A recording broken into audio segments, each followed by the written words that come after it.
Hello again, everyone. Michael here with Felicity, November 8033 Foxtrot, a Cessna flight training device that I built right here at home. I hope everyone is doing well this holiday weekend, per se, especially in America. I have the 4th of July coming up here in a couple days. Real quick, the focus of today's flight is exactly that. We're going to do the Philadelphia Shuffle. Now, if you've never heard of it, if you are not familiar with what it is, let me just go over that briefly real quick. What we have here are 3 parallel runways.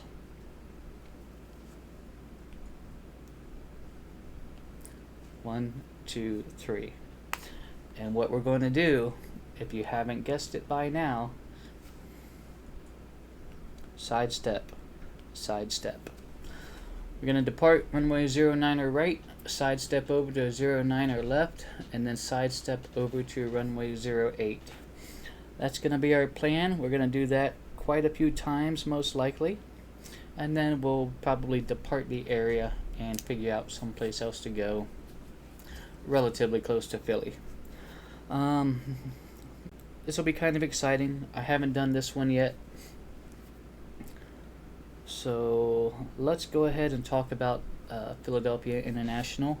I am unfamiliar with the airport, so I want to go ahead and familiarize myself with weather, NOTAMs, all of that pertinent pre-flight information that we need to make ourselves aware of before we go flying.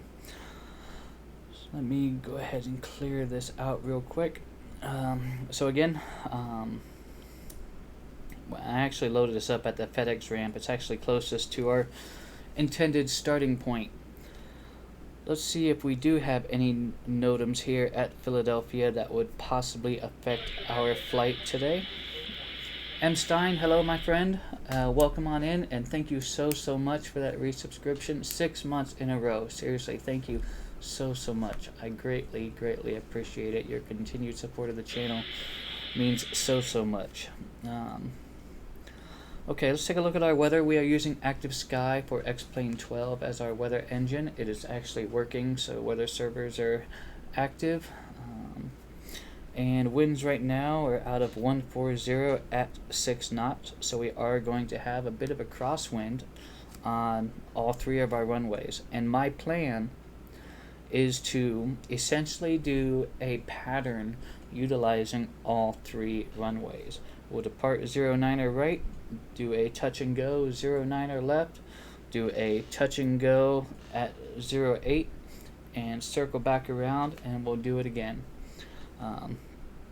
We'll challenge ourselves by trying to come to a stop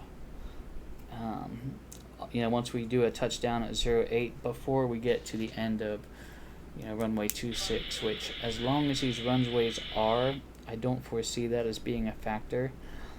In fact, let's go ahead and take a look at actually we'll take a look at the weather first, and then we'll get to the runways. Weather is again 140 at 6, visibility's 8. We've got a scattered layer at 4,400 feet. Brian, hello, long time, my friend. Hope you're doing well. You exactly called it just right. We are going to sidestep, basically the Philadelphia Shuffle. Depart 09 right, sidestep over 09 left, sidestep over to 08. And make a touch and go, and we'll do that back around, and we'll do it again. I don't know what type of ATC coverage we're going to have on VATSIM yet this evening. If we are covered, obviously I'm going to have to request this, seeing as how it's a Class Bravo. And first I'll request a Philly Shuffle, and then if I need clarification, then I'll explain what our intentions are, sidestepping all 3 runways and doing touch and goes and closed traffic. We'll do that a few times, and then we'll land. We'll do a full stop, at 08. We'll head over to Atlantic Aviation and figure out a destination.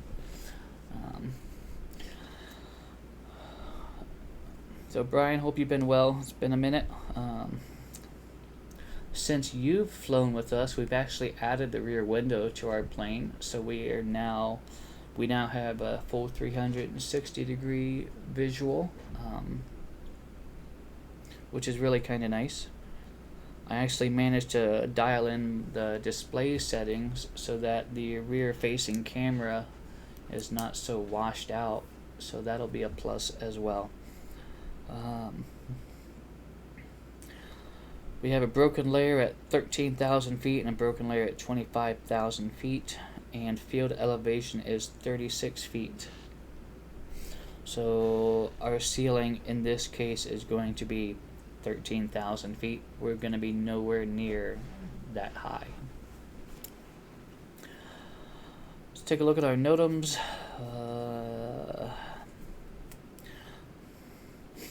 ILS runway 27 out of service. Okay, so they do have a lot of ILS out of service right now. That's not going to affect us this evening.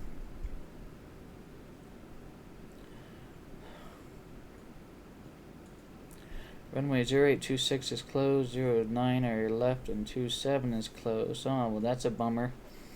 Fortunately, VATSIM doesn't necessarily abide by real-world NOTAMs per se. What else we got? Taxiway lights out.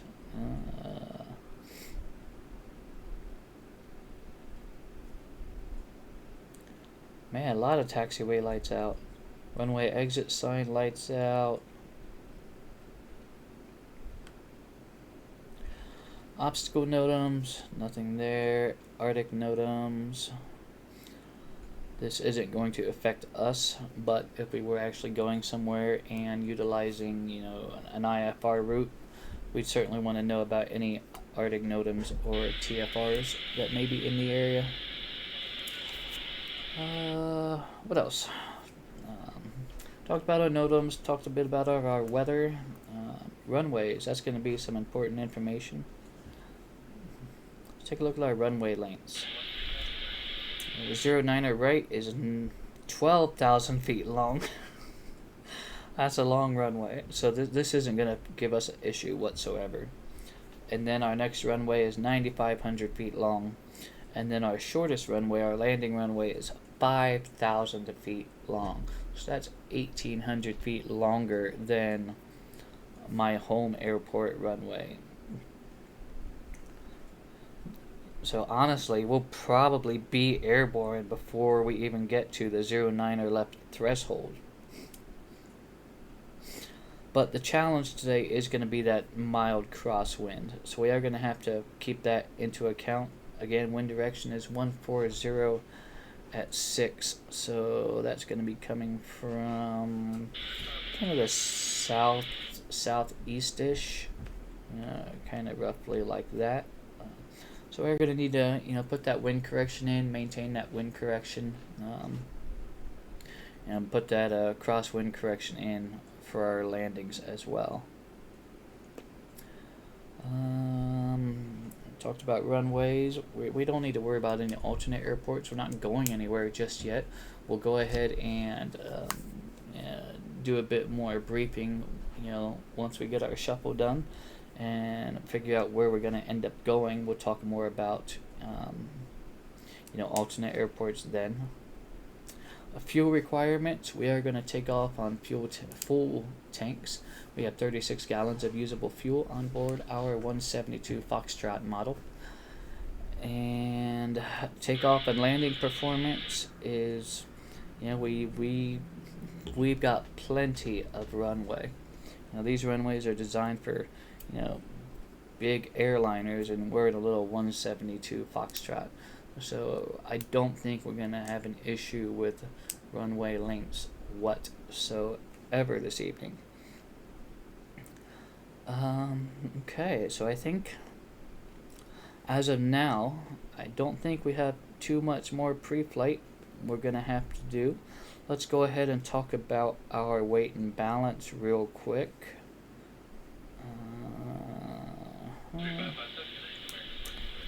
Empty weight of our aircraft is 1,400 feet. Got you and I in the front seats.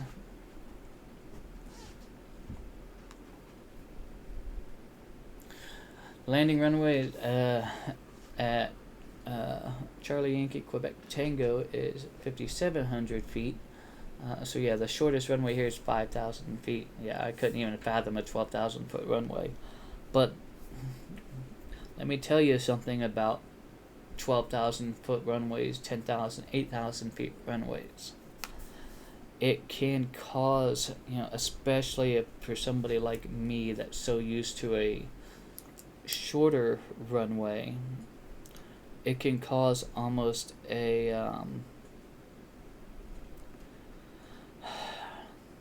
I don't necessarily want to say a mirage, but it can have tendency to throw off your perception, because if you're used to coming in on a short runway, okay, your size perception, you feel like you may be closer to the runway when it's a much longer runway than you actually are. Um, and that's just from the illusion. That's the word I'm looking for, illusion. A longer runway will give you the illusion that you are much closer to it than you may actually be if you're used to, taking off and landing on a shorter runway. So, something to keep in mind. Your flight bag, my flight bag in the rear seat, weighs about 20 pounds. Nothing in the baggage compartment except our tow bar, which is a couple pounds at best. And again, full fuel takeoff weight is 216 pounds there. So when we put all of those numbers in and take a look at our oil, which is not factored into our empty weight, we're about 2006 gross takeoff with a center of gravity of 38.33. Okay, I think we're ready. I think we're ready to head to the plane. I don't think I'm forgetting anything. Once we get to the aircraft, we'll go ahead and fill up both wings. We'll do our usual walk around. I'm going to give you a quick safety briefing, and then we will get things started up, connect to VATSIM, see what type of coverage we have, and go from there. Alright, I'll see you at the plane in just a moment.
All right.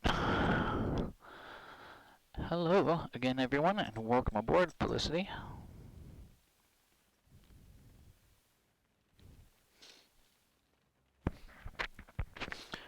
Give me just a second to kind of get my plane situated here as I transition from the rear world aircraft.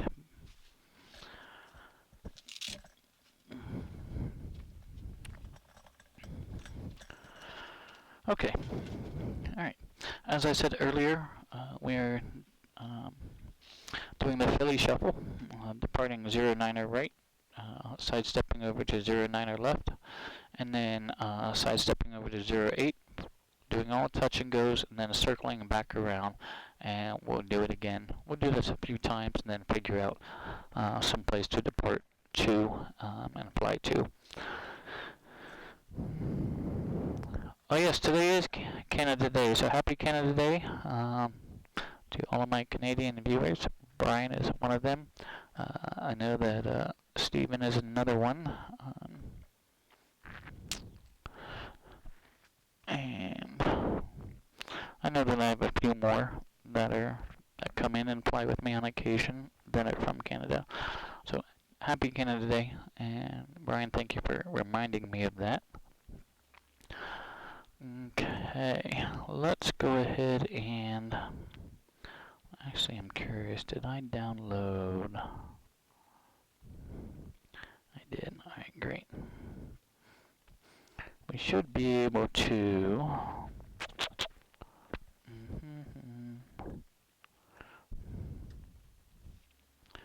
wait. Oh, that's not what I wanted to do. Oh no.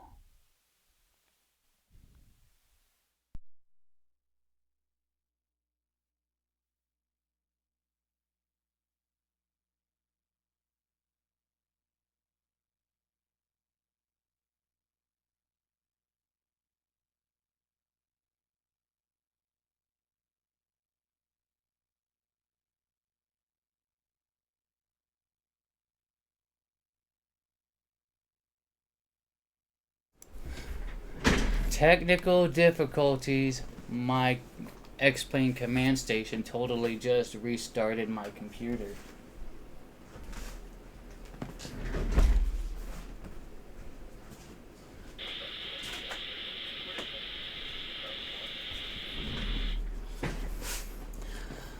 Man, that's terrible. Absolutely terrible. Alright, so I'm going to take a brief intermission. Bush Outfitters, go ahead with your question. My system is actually booting back up currently, so we do have some time.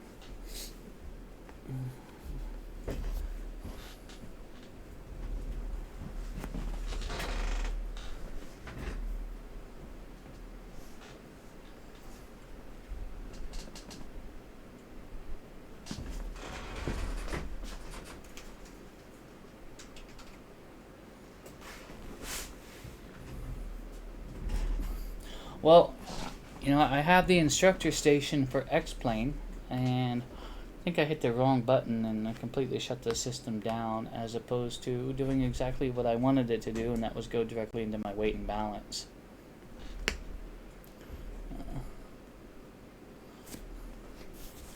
But yes, absolutely, I agree. Technology, gotta love it.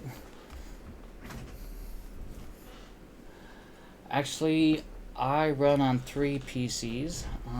Let's see. One runs the cockpit itself, air manager, etc., and a gaming computer that runs the game. So how does the 2 PCs communicate, or what is needed? Okay. Excellent question. I can only speak for X-Plane. I know that you do a lot with Microsoft Flight Simulator 2020. And some of it's still kind of the same. To keep things running smoothly,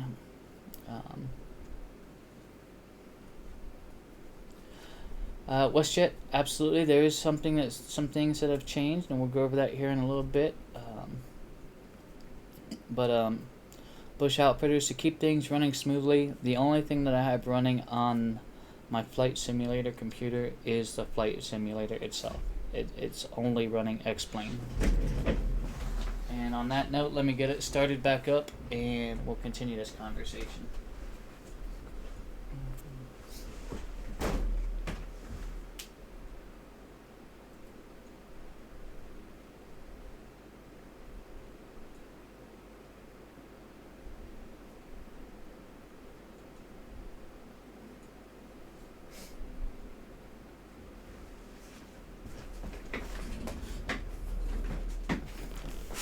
So,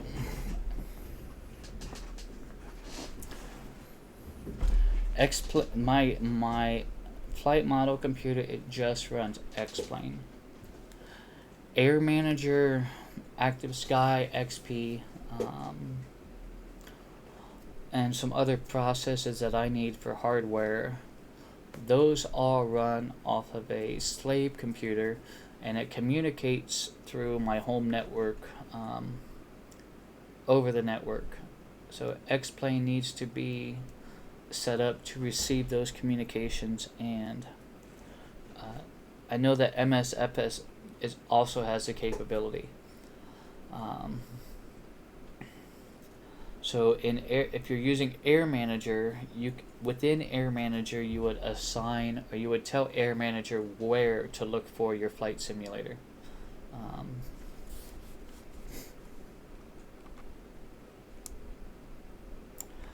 And let's give me just a second here. And in most instances, it'll be in a specific IP number, 192.16, whatever the case may be. The easiest way to do this is to assign each computer a static IP address within your router and or modem. That way you can set this information and it remains constant, so that your background programs don't have to search everywhere for it. So assign each computer a static IP address and do away with the automatic IP assigning. WestJet, hello my friend. Real quick, I do want to thank you for that resubscription. Thank you so much. 6 months in a row. That's amazing. Your continued support of the channel is greatly appreciated as well. So yeah, the bottom line is you need to tell each program where to find your simulator. I will say that X-Plane makes it easier because of the plugins. MSFS, you sort of need to start each program individually, and there's a way to automate that through an XML file. But I can't tell you the specifics on how to do that. I've dabbled with that XML file and I've yet to actually get it dialed in. So like when I tried MSFS, I had to start the program, start the simulator up, then I had to start Air Manager, then I had to start my flight controls, then I had to start the real SimGear program, then I had to start something else, and then the PropWash plugin program. So there were about 5 or 6 different programs running in Windows alongside Microsoft Flight Simulator, and that's the other thing about the two. The X-Plane has a plugin for the hardware versus Flight Simulator has the external program running.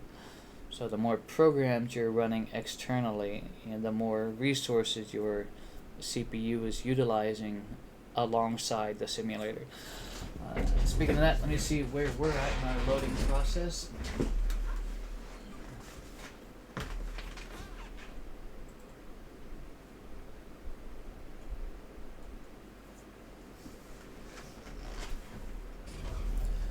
Alright, I am loading us back up into Philadelphia right now. so it shouldn't be too much longer. But yeah, that's how I do it. I actually run 3 computers personally. I've got the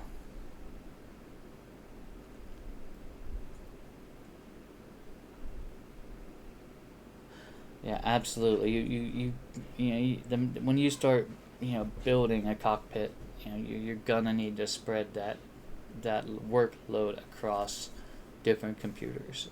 If not, you're asking for problems with frame rates and um, just overall performance in general. Um, anything below 20 FPS will kick you off of any online network that you're flying in. Because you're no longer flying in real time then.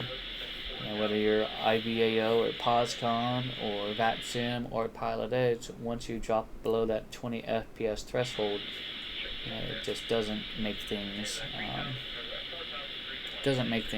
very very happy. So you've got 4 screens for instruments and 3 screens for looking out the window. Um, I will say that your 3 external views should all be running on the same graphics card, if at all possible. The minute you start moving external views from to different graphics cards and trying to share those, that really causes a problem. So like I said, my 4 external view displays are all run on one graphics card. The GPS is on a separate USB graphics card. Then the 2 G5s are on another graphics card. But the G5s are done by Air Manager, so that's not powered by X-Plane. It's not a problem. The GPS, however, is an X-Plane window, but it is not rendered as a full screen simulator in the X-Plane settings, so it doesn't factor into that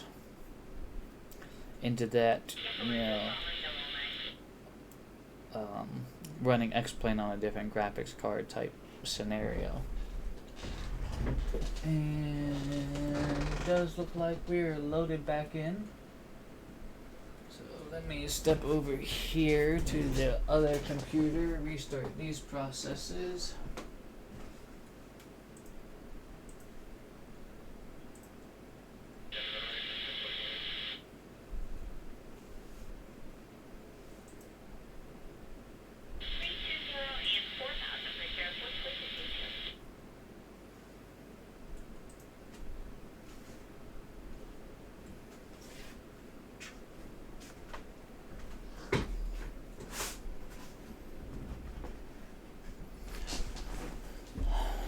And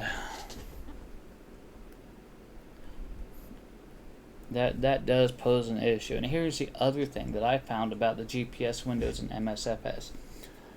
You have to undock and move that window every time you start that program. It doesn't remember that position, whereas X-Plane does remember that position. So that's the other caveat, and it takes a little getting used to undock that window and then drag it to your GPS display every time you boot up MSFS. I don't know if improvement has been made on that with the new 2024 version that's going to be coming out. I do hope that some improvement has been made with multi-monitor support. And that is my limiting factor with MSFS. My front display is different than my side displays, and as far as size and resolution. So what happens is in MSFS, and this is the only one that doesn't allow you to do it. You can do it in FSX, you can do it in P3D, you can do it in X-Plane, but Asobo, they either haven't been able to figure out or don't allow you to, whatever the case may be. You cannot adjust the zoom independently per display. So when you have something that might look good out your front window, which is really big and 4K, when you take that same image and put it out your side window, which is, a quarter the size and 1080p, you may be looking, decent on your downwind, but when you go to round your base to final, things get, you realize you've overshot. Or a better example would be if it's looking good out your side window on downwind, you go to make that base and final. By the time that image gets to your front display, you've done overshot your runway, because what looks small out the left side based on the screen size is very, very large on the center display based on your screen size. So that is definitely a factor to consider when building a cockpit with MSFS. Even their cockpit builder mode, when I tried it out, I was expecting it to kind of remove a lot of the interior cockpit objects, and it didn't do what I was expecting it to do. WestJet, to answer your question, we have added the rear display. So we now have a 360-degree field of view, so we can see our rudder, we can see our elevator, and you can actually see me with our cockpit camera now. So I think we're ready to head back to the plane now. We're all loaded back up, so let's get back in there. And we were at the point where we were going to add our weight and balance and confirm that. Alright, I'll see you over there back at the plane, and we'll hope that everything works out this time.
Alright, we're going to try my instructor station again here.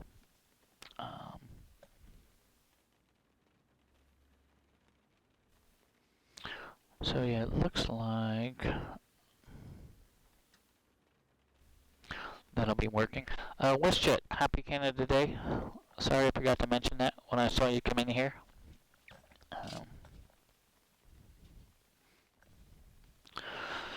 Okay, first I want to do a quick test to make sure that our instructor station isn't working properly. So I'm just going to turn the master on, look at my fuel gauge. I'm going to click here and wait. And let's just see if this will reflect. Alright, and it is working. Okay, so let's go ahead and fill up both wings.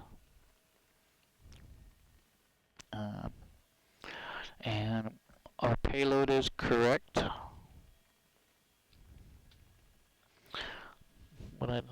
It's showing 377. I want to actually go in here to the GUI settings and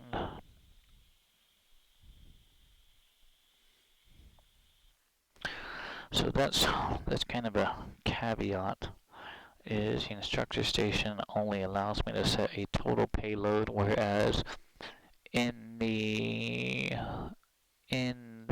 GUI I can actually go through and set payload individually per station. So I wanted to have 20 pounds in the rear,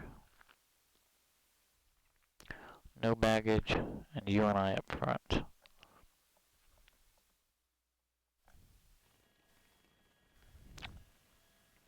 Okay, so that's working out well.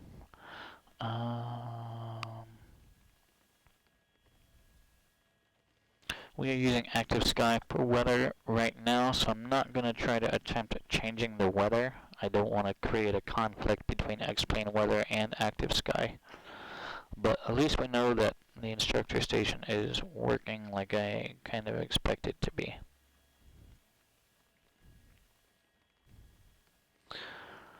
Let's take a look here.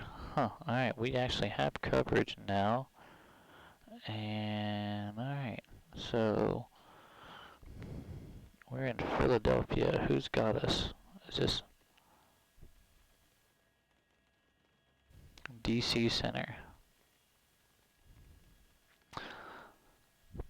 Sugar Dunkerton, hello my friend. Hope you're doing well.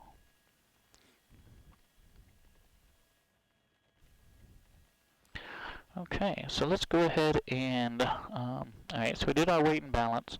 Let's go ahead and do our pre-flight walk around real quick. And we will start with our baggage door, make sure that is secure, and it is looking secure.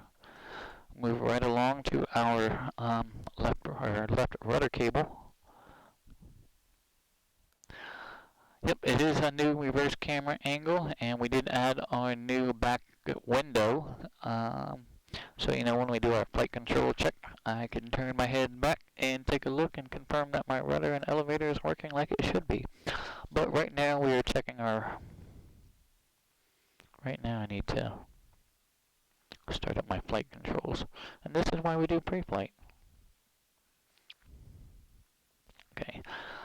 So, okay, our left rudder cable is nice and tight. And we'll move along and check our elevator. Elevator is free and correct. And we'll check our right. Move up to our beacon here. Let's get our beacon on. Let's get our nav lights on. Let's get all of our lights on just to make sure everything's working during our walk around. So our beacon and our tail light is working. Our right rudder cable is also tight.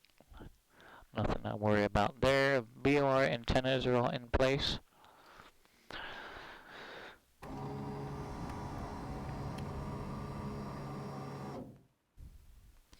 Heim joints on the flaps. Flaps are nice and tight. And that looks good there. We do have a green on the right with a strobe. Our right main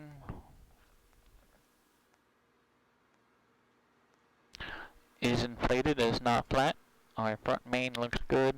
Strut looks good. Exhaust is secure. Running my finger along the front cylinder heads, along those fins there, looking for any changes in pitch across the board, which could possibly indicate a cracked cylinder, and everything sounds good. Our prop and spinner looks good as well. We'll check our static source, and it's free and clear. Our pitot heat is warm to the touch. Let me get that off right now. Stall horn, taxi light, landing light are both all working. We do have a red on the left with a working strobe. Check our left aileron. All of our hinges are intact. Pins are in place. Move along to our right flap, and we'll see that the Heim joint is nice and tight. We'll wiggle our flap and make sure that it doesn't move a whole lot necessarily. Our left main is inflated. That looks good. And since we did just get gas, we're going to make sure that our right fuel cap is installed and in a streamlined position. And the same with our left fuel cap. We need to make sure that's installed and in a streamlined position as well. So that looks good there. And let's go ahead and hop back inside of the aircraft. Okay, pre-flight walk around looks good. We've got our fuel. I do want to go over some important safety information with you real quick after I get all of these loads off so that our battery does not die. We'll start with our seat belts. The seat belt in this aircraft works very similar to the seat belt that you might find in an automobile. The male portion of the buckle slips right down inside the female portion. When you hear the firm click, you know that it is installed and secured. To release the seatbelt, there is an orange button right in the middle of the buckle.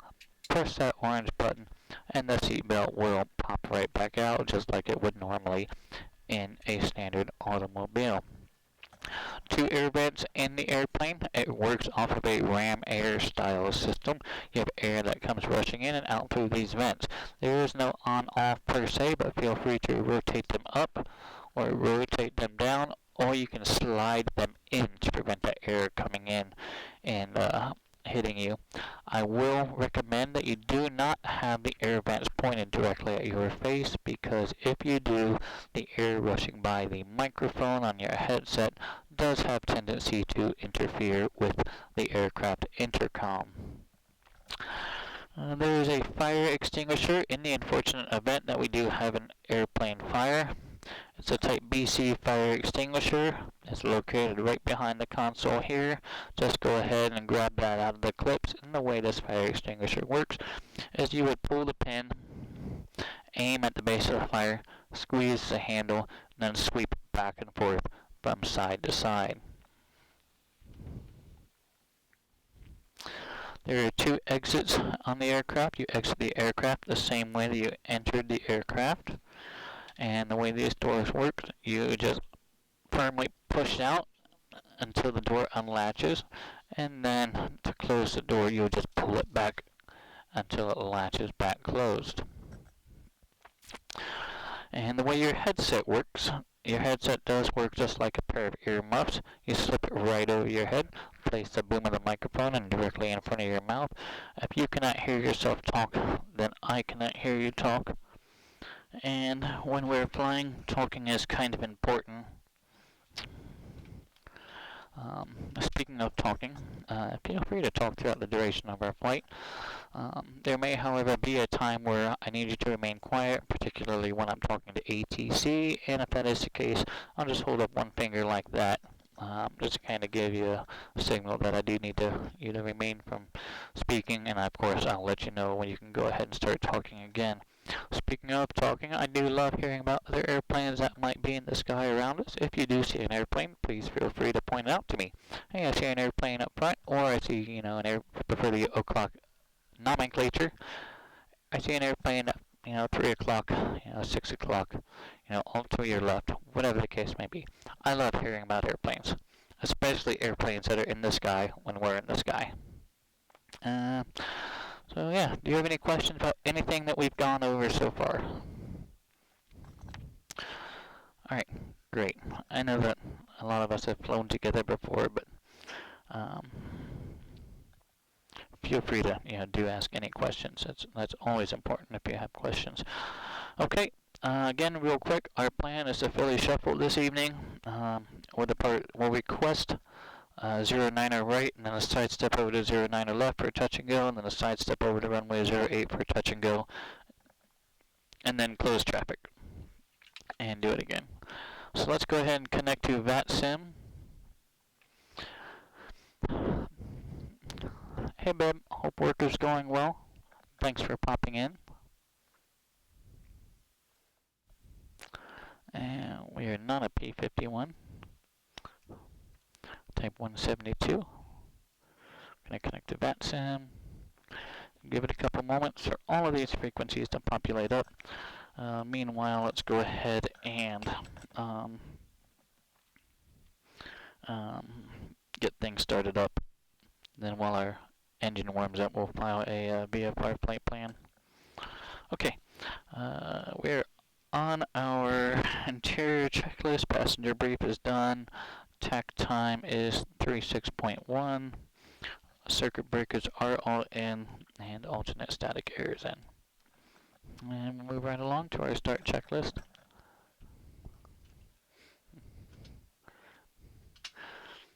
Plane looks pretty. Yeah, you can actually see out the back window now. Isn't that something else? Alright, start checklist. We are scooted up. Avionics are off. Autopilot is off. Carb is off. Mixture needs to go full rich. It's been a couple days since I've flown, so let's get maybe 3 on the primer. 1, 2, 3.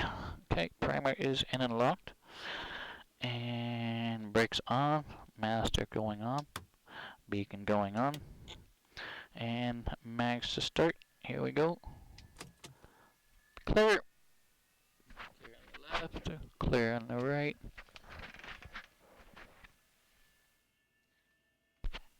Hello there.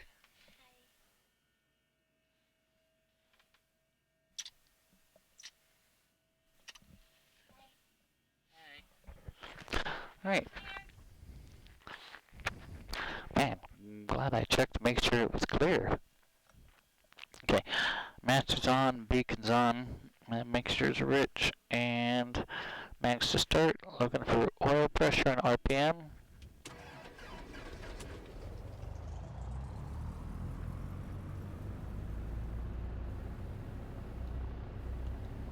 Okay, oil pressure is in the green.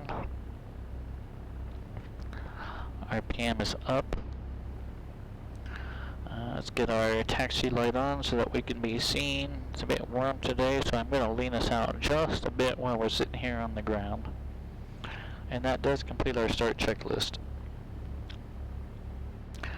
So let's move along to, actually, before we do that, let me go ahead and file a VFR flight plan real quick on the VATSIM network.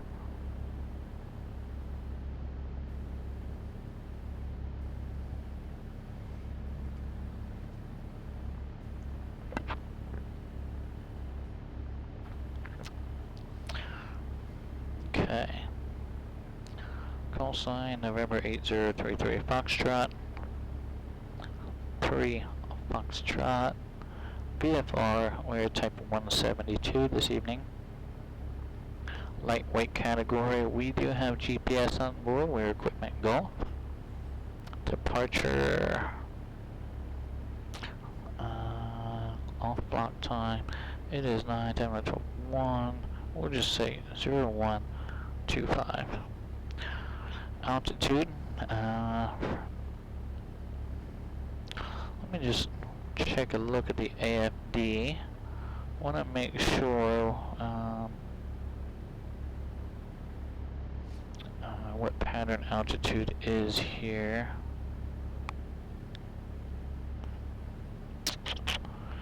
Of course.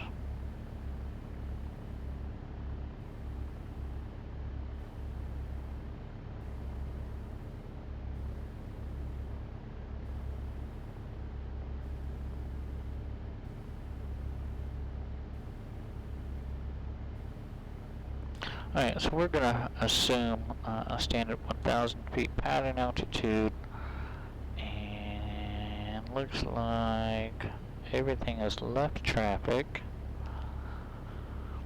Okay, so altitude currently we'll just say is 1,036 feet. Airspeed's going to be roughly 90 knots. Arrival, same airport, no alternate, and route time.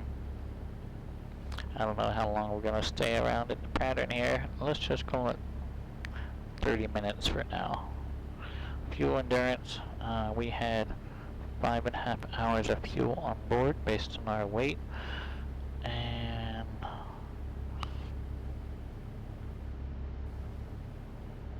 VFR close traffic, and on their remarks, I like to put my Twitch channel name.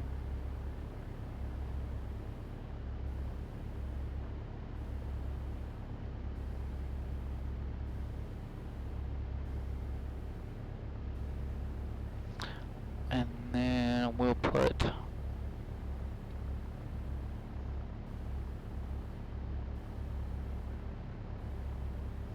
Lily Shuffle. Thank you.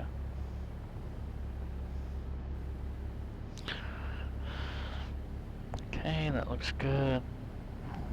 Flight plan is filed.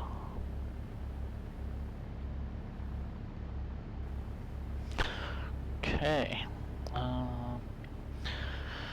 Seat belts, let's get those on.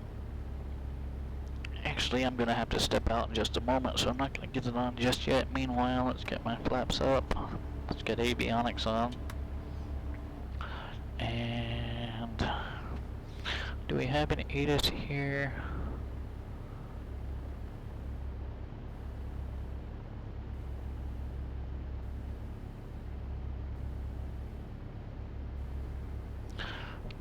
Okay, interesting. Departure. Okay, so that must be 135.9025.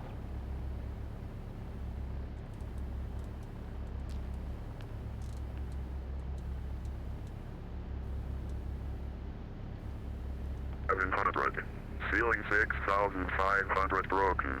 2,000 overcast. Temperature 24. 2.17. Altimeter 29905. Departing runway 27L runway 17. Notices to air missions. Operate transponder on mode Charlie on all taxiways and runways. Advise on initial contact. You have information Sierra. Philadelphia International Airport ATIS information Sierra. 0054 Zulu. WED 140 at 6. Visibility 10. Few clouds at 3,700. Ceiling 6,500 broken. 2,000 overcast. Temperature 24. 2.17. Altimeter 29905. Departing runway 27L runway 17. Notices to air missions. Operate transponder on mode Charlie on all taxiways and runways. Advise on initial contact. You have information Sierra. Alright, Sierra is current at Philly. Altimeter is 29905. That checks with our field elevation. Now, it's 27, they're gonna mess us up. Okay.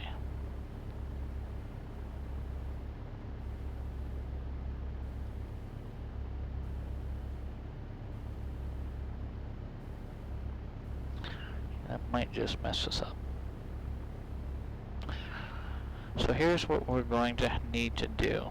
We're going to disconnect from VATSIM temporarily because their flows are not going to work with what we need, what we're wanting to do. Runway 27 and 17.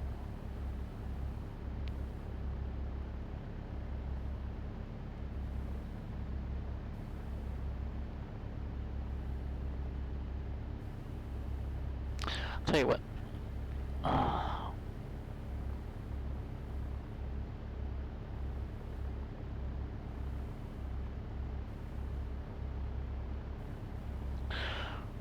Who do we have above ground? DC Center.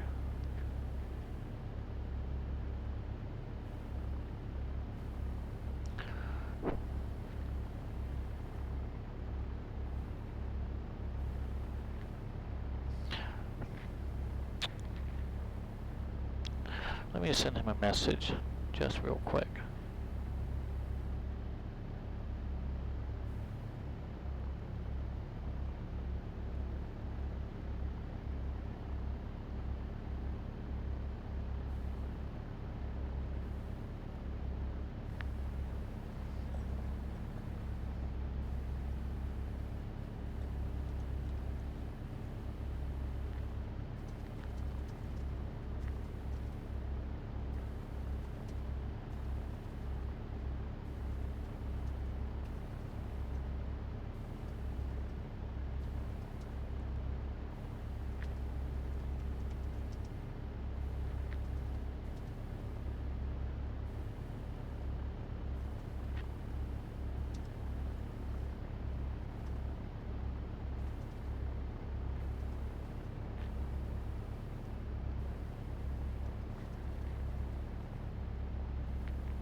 And we'll just wait for him to respond and be like, are you nuts?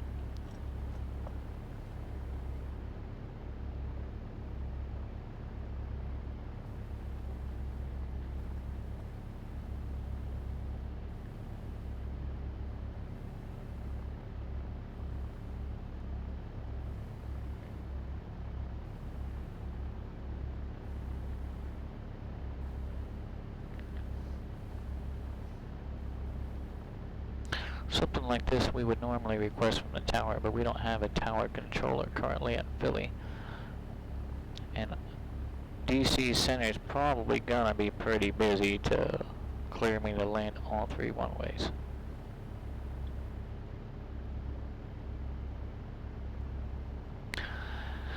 Stein, yes, that event unfortunately was gonna run a bit later than I was gonna be able to hang out. And of course, nighttime playing is not the most conducive in here. I mean, it looks good for me, just not the most conducive for streaming. Either way, Philly ground is 121.9er. Let's get that on standby. Actually, let's get that active.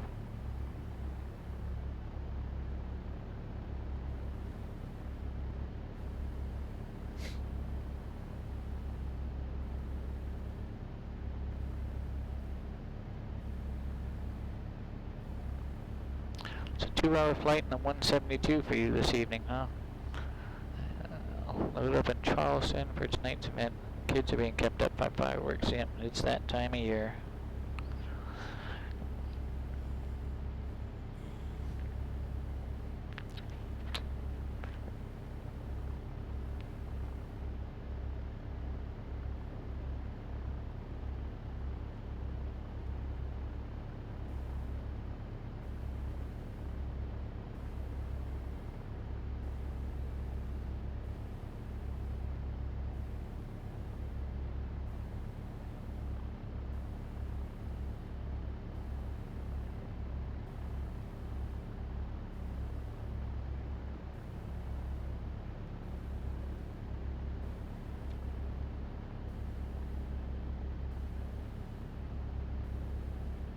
Alright, while we're waiting on him, what else do we have on our pre-taxi checklist? Altimeter we set, transponder, let's get that on, squawk mode Charlie. ADS-B is tied into our nav lights, let's get those on. Radios will test momentarily, taxi light is already on, brakes will test on the roll, attitude indicator and turn coordinator will test on the roll. Let's go ahead and set our heading indicator to compass. And looks like we are right about there-ish. And that does complete our pre-taxi checklist. Next is up is our run-up. Alright. I'm going to step out for just a minute. We are leaned out. Parking brake is on. And I will be right back with you all.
he hasn't come back yet.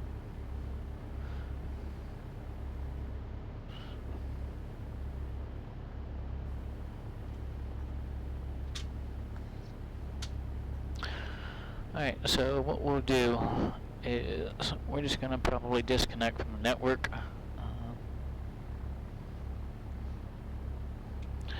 Because if they're landing 2-7, you know, going the other way wouldn't be a problem. I just don't want to go do that. I don't want to do this without, you know, prior authorization either. See how busy the airspace is.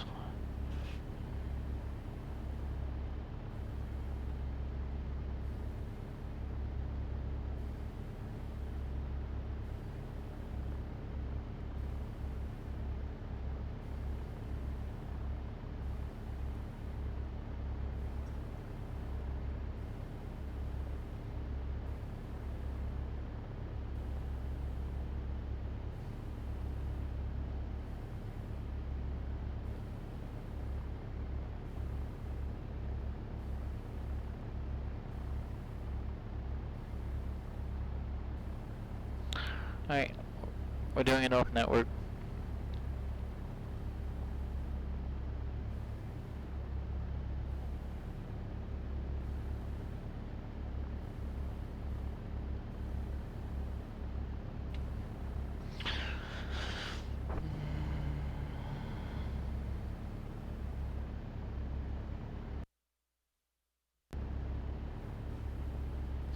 Don't have time to sit here and wait around for that.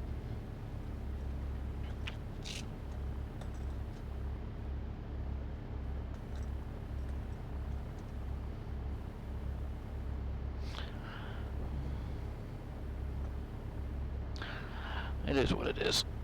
Okay. So we are here at FedEx, so we need to get 09er right. And we had that crosswind at heading of 140. I like to set my heading bug to the wind direction. Gives me a visual on my takeoff roll.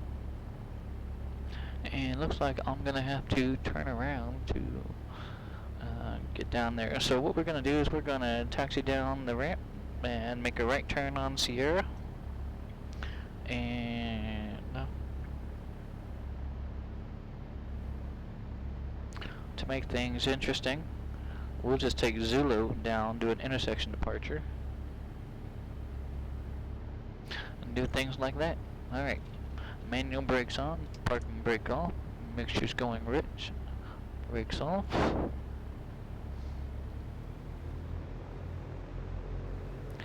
Brake test, alright, brakes are good.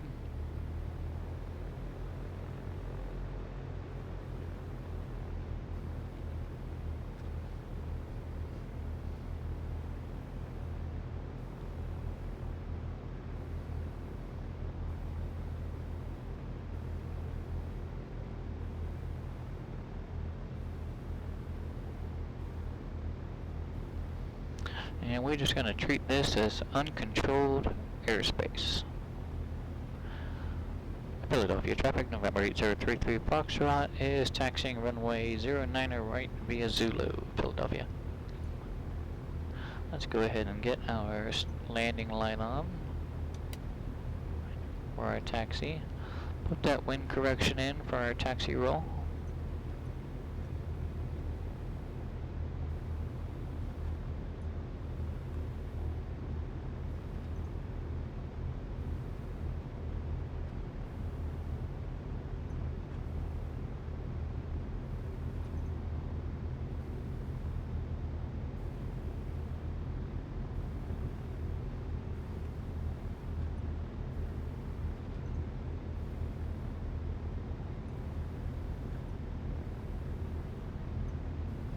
We are crossing Sierra, and here's our hold short.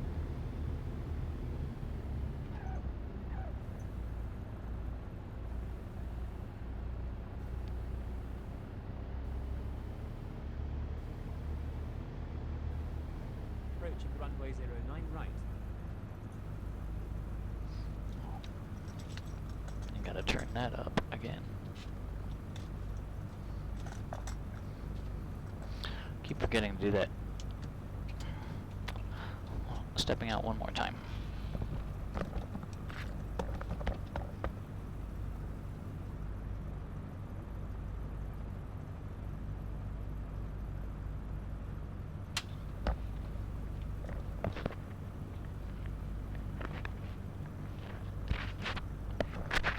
Alright, that ought to work out better.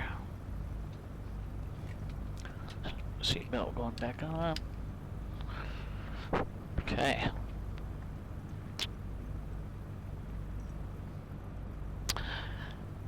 Philadelphia traffic, November 833 Foxtrot is taking 090 right for the Philly Shuffle. Intersection departure at Zulu, Philly. You know, it's actually a real thing. It's not something I'm making up in my head. This is a real training exercise. Mostly for corporate jet pilots, Hawker pilots, things like that.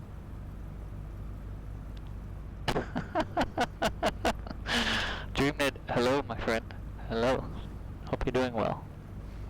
Alright. So yeah, let's go ahead and get our run-up knocked out of the way. We are facing into the wind. That is going to help with our engine cooling. Brakes are on. Fuel is on both. Plane control is down on the right, up on the left, down on the left, up on the right. Elevator.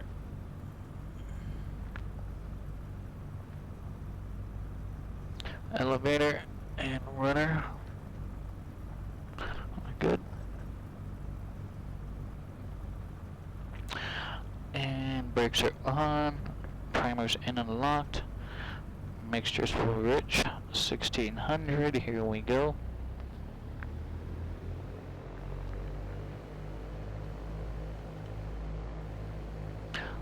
Left mag, there's a RPM drop, back to both. And then right mag, there's a drop. Let's get back to both. Carb heat, looks good, back to both. Suction is in the green, oil pressure and oil temperature good. We've got good fuel flow.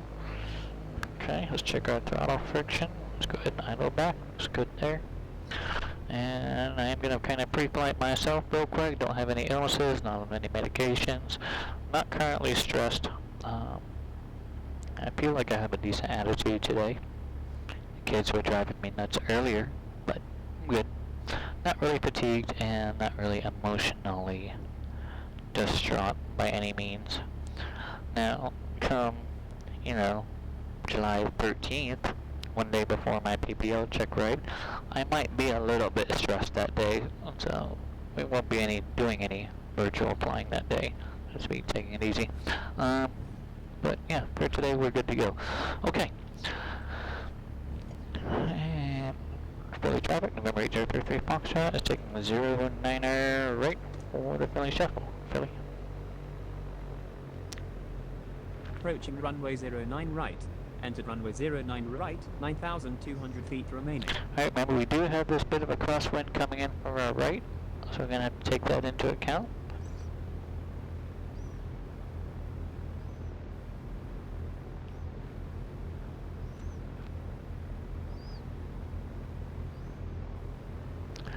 Full power, rudder for center.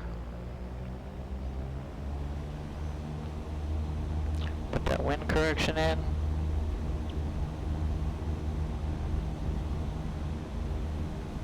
Airspeed's alive, let's rotate, and we're up.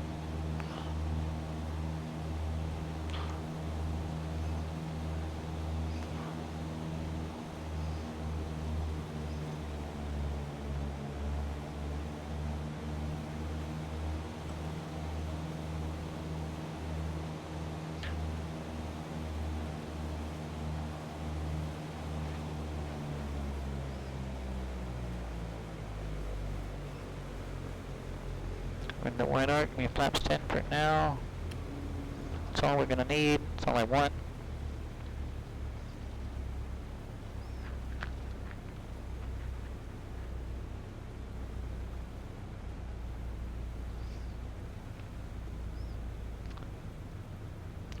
And let's transition, put that upwind wheel down first. There it is, full power. We're up.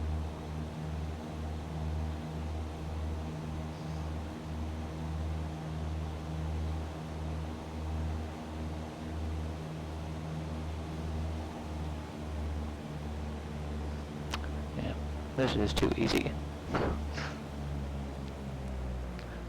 Got the power. It's easy because these runways are so long. I'm going to have to build a custom airport with some short runways and try this. But remember, this is designed for, like, they came up with this scenario for business jet pilots.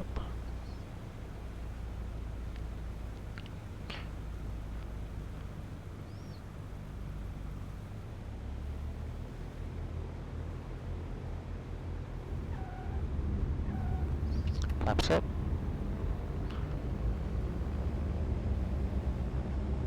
Full power. Although we weren't on center line, let's challenge ourselves to be on center line next time. Alright, so we're going to do a closed traffic circuit and come back around and do it again. So we are going to climb up to pattern altitude, 1,036 feet. Climbing out at VY at 80 knots. Well, 80 miles per hour in this plane, I should say.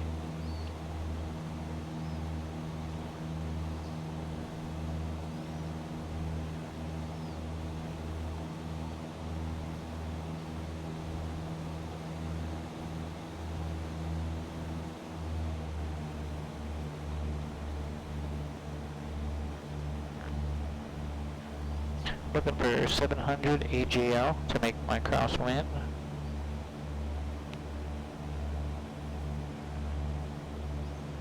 Caution inside TFR. Look, my left wing looks clear. Let's turn crosswind.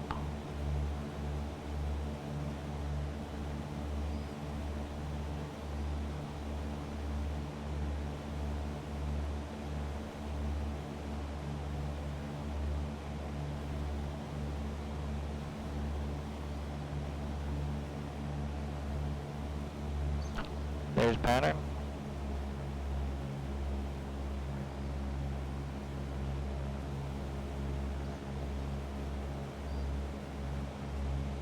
Okay, let's roll into the downwind. Philly traffic, November Echo 33 Foxtrot, left downwind, 09er right, Philly.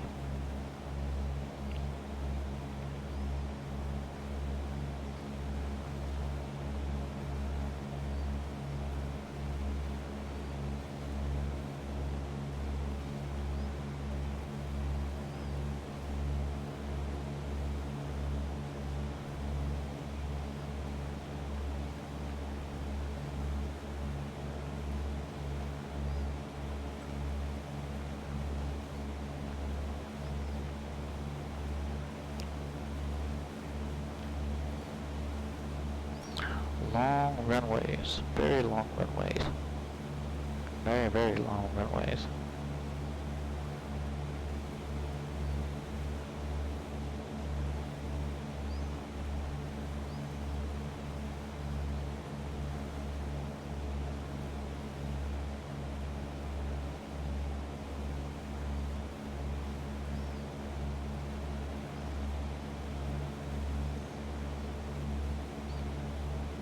Surprisingly bumpy up here for 1,000 feet.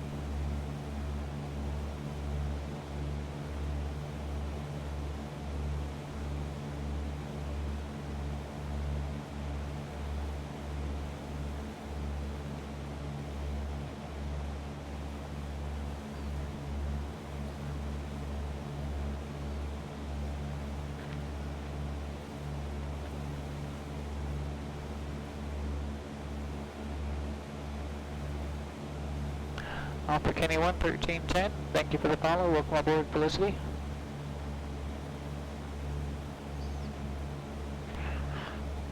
Alright, we're not going to go down this whole downwind. We're not going to need to. Let's just tell you what. Let's do an intersection landing.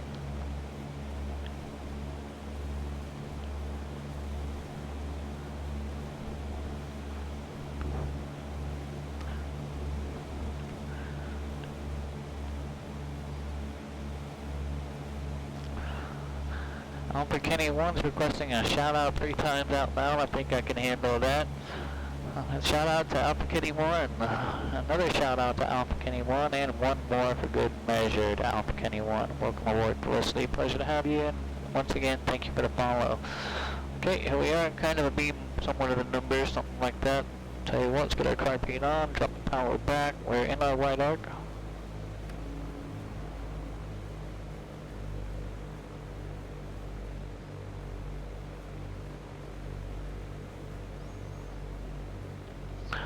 And let's roll in the base. Philly traffic, number 033 Foxtrot, turning left base, 09 right, Philly.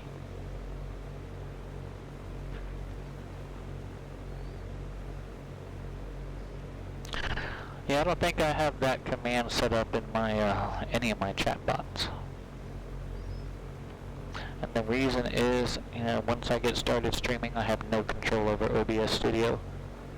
Skywax 80, welcome aboard. Thank you for the follow. Welcome aboard, Felicity. Pleasure to have you. We're over here in Philly doing a Philly shelter in our 172 Foxtrot model.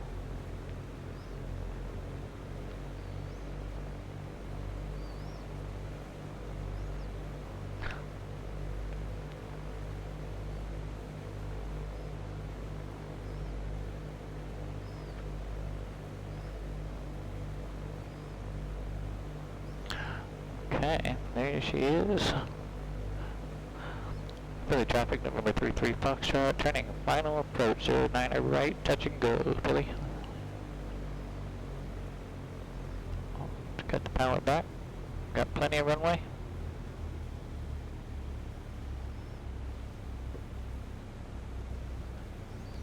Alright, we got that bit of a crosswind in there, so let's keep that into account. Let's make sure we're on the center line here.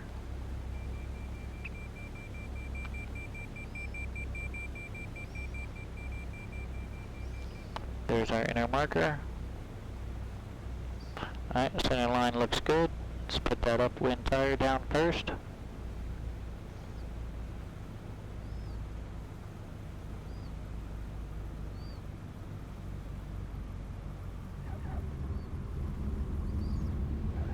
Whoa! Full power. We're up.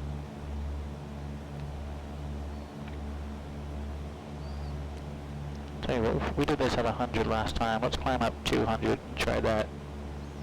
See if that doesn't make it a bit more interesting for us. That's 200 feet. Okay, sidestep over.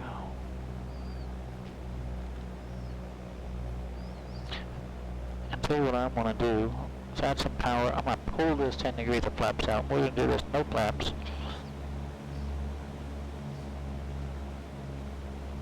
I added that power first before I pulled the flaps out because we didn't want to lose that lift. Alright, let's drop the power. We're going plenty fast enough.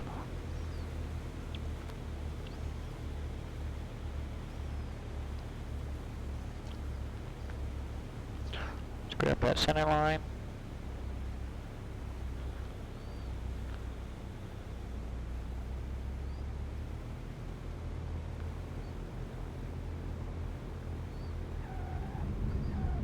Full power.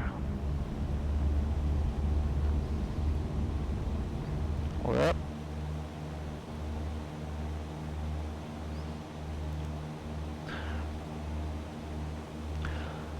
That Sim up 5, or is that Sim Super 5? Welcome aboard, Felicity, and thank you for the follow as well. Alright, we're 200, side step, 08, for touch and go.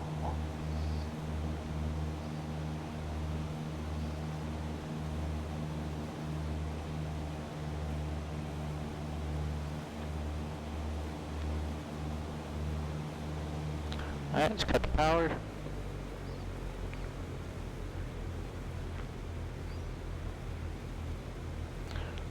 Yeah, we might be a bit too fast on this one. We're gonna get it. We're in the wide arc. Yeah, maybe. We won't get a full stop in, I can tell you that much right now.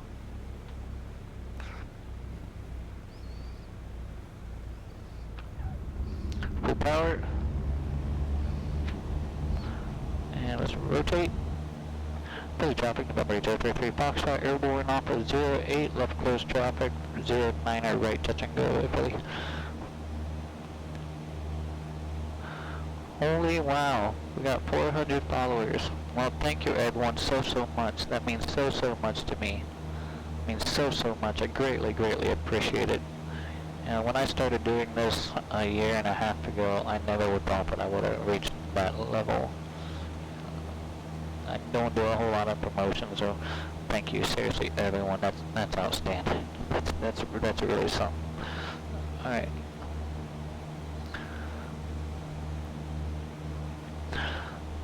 Okay, so we're looking for 700 AGL. It's going to put us about 700 around here. Totally 78. Thank you so much. Pleasure to have you aboard this evening.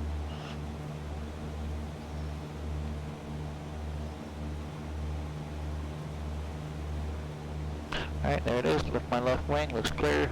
Philly traffic, November 33 Foxtrot. Turning left cross, wind 409er right, Philly.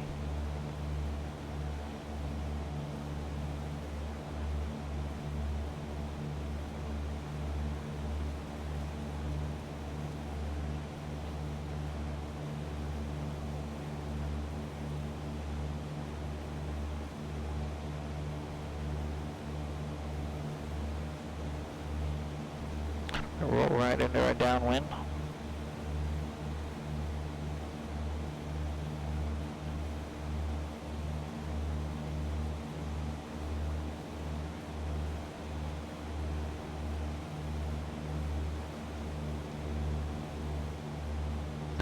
And we were at traffic pattern altitude. There we are. Let's level off here. Let's trim for this.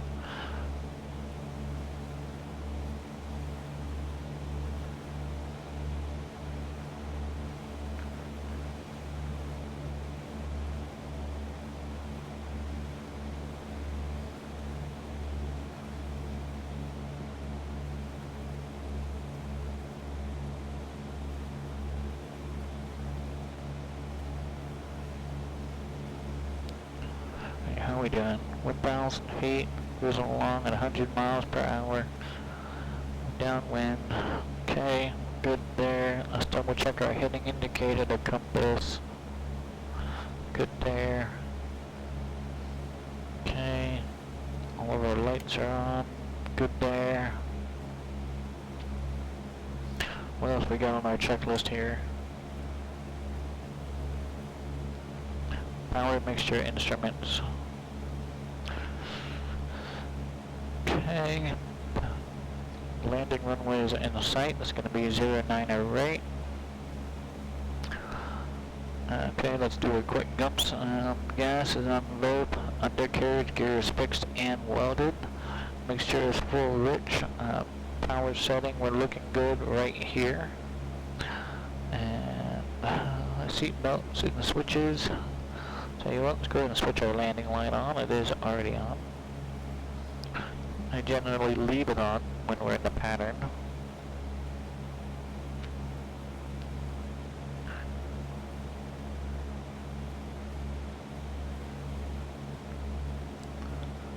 Well, 400 followers. I'm just tickled pink. Seriously, thank you all so much. That's amazing.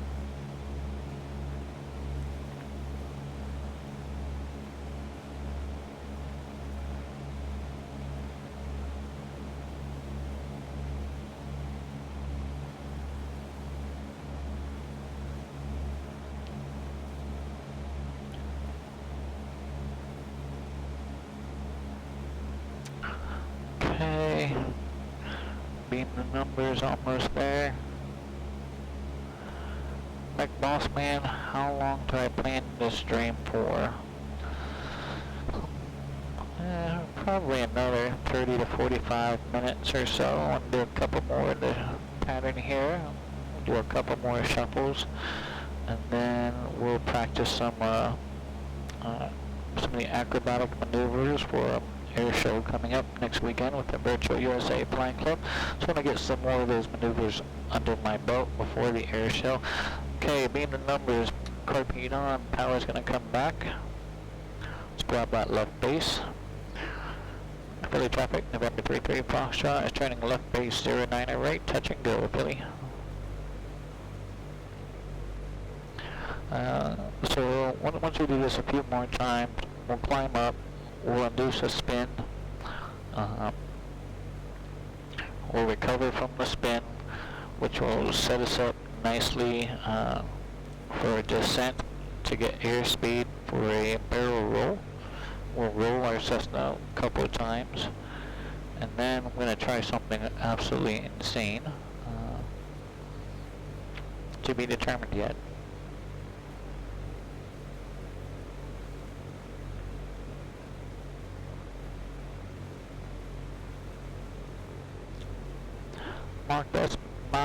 Beck Boss Man, thank you for the raid there. Appreciate it so much. Welcome, Raider. Hope you're doing well. Beck Boss Man, hope your stream went well. Philly traffic, 33 Foxtrot, final approach 09 right, Philly. Well, only shot that one just a bit. Don't worry, we've got plenty of runway here.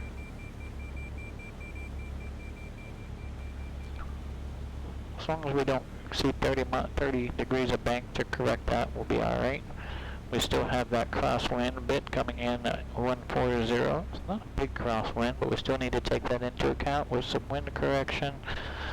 And here we go. Right main. Oh, that was a bit hard. Carpeet's going off, full power. Airspeed, rotate. Oh, that landing sounded harder than it was. Figured it was going to come into a bonk like that. Okay, 200 feet. Let's do our side step. Philly traffic, November 33 Foxtrot is final approach, 09 left, touch and go, Philly. Alright, what's that windsock doing? Alright, so it looks like about 3, 6, maybe 7.5. Same direction there, 140. Oh, a little bit hot. Came in a bit too hot.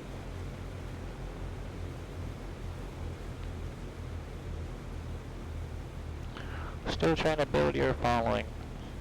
I totally get that. Let's hold it. Let's bleed that airspeed off, bleed it off, bleed it off. Looking all the way down the runway. All the way down the runway. There it is there. Full power, rudder for center. Airspeed's up, let's rotate. Positive rate.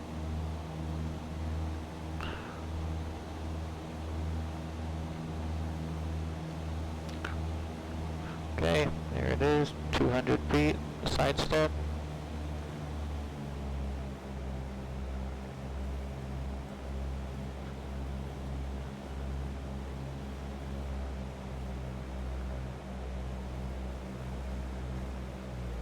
Chomp that power, we're going a bit too fast. This is our shortest runway.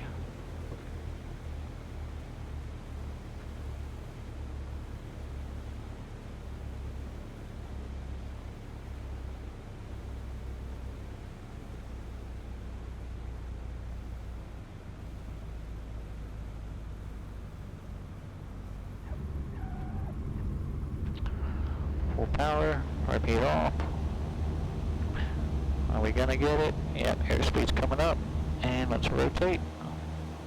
Positive rate. We're gonna do this one more time, and then we will do some acrobat. So, or try to anyway.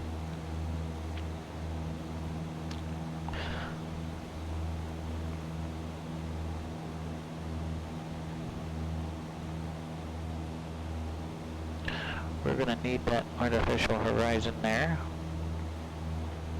because I guarantee you we're going to cage our artificial horizon once we go into the barrel roll. We have about 100 degrees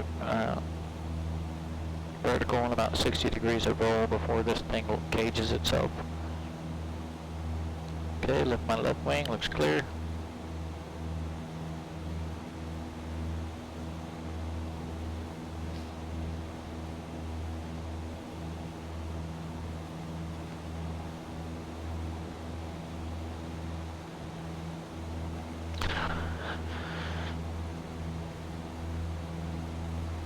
Yeah, this just would have been too much work for me to ask a DC center. You know, if we had a tower controller online, yeah, it might have been alright. Going to our downwind, so I am glad that I disconnected from the VATSIM network. I wasn't too hopeful.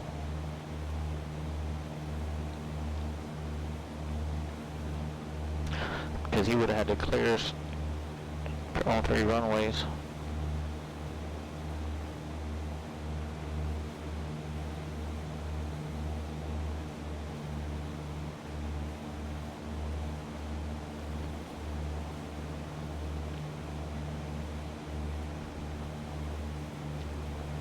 Alright, so this will be our last shuffle, and then once we depart 08, we will climb up to 3,000. We'll get ourselves into an uncoordinated stall, which will induce a spin. We'll recover from the spin, and we should have sufficient airspeed to pull ourselves up into the barrel roll, and we'll definitely need to stay coordinated through that. And if we get out of that successfully, we'll try and hang around her prop, essentially just kind of hover there.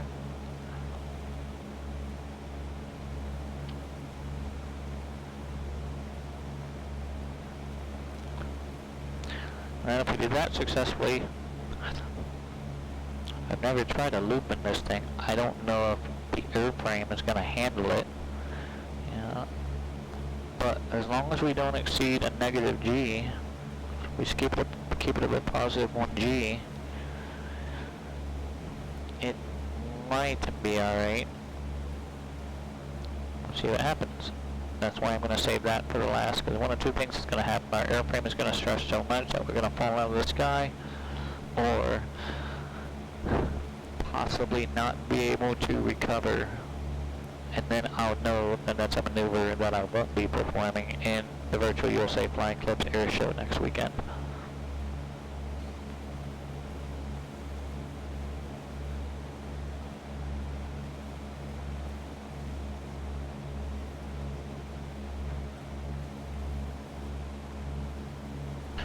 Alright, being the numbers there, fuel is on both, gears fixed and welded, moisture's full rich, power setting looks good, landing lights on. I'll tell you, let's get our carb heat on right now. We're out of the green arc attack. Philly traffic, November 33 Foxtrot, turn left base 09er, right, touch and go Philly.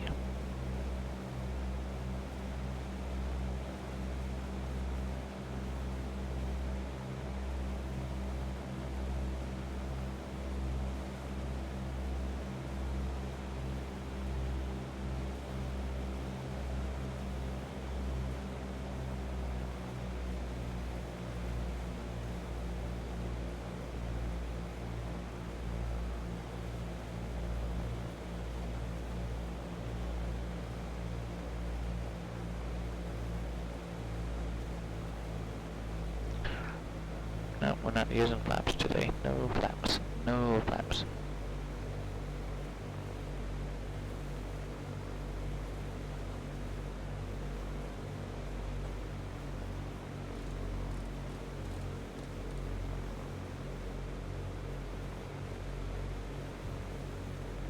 Kilo Papa Hotel Lima Airport information Golf 0054 Zulu weather wind 142 at 6 visibility 10 sky condition few clouds at 3,700 ceiling 6,500 broken ceiling 2,000 overcast temperature 24 dew point 17 altimeter 2995 advise on initial contact that you have information Golf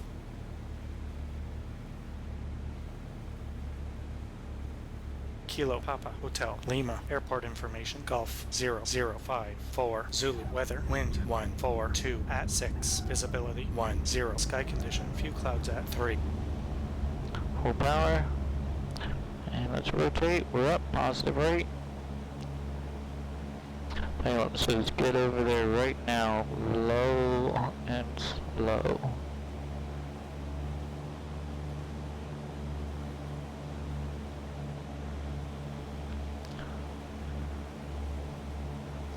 For the traffic, November 23 Foxtrot, 09 left, touch and go, Philly.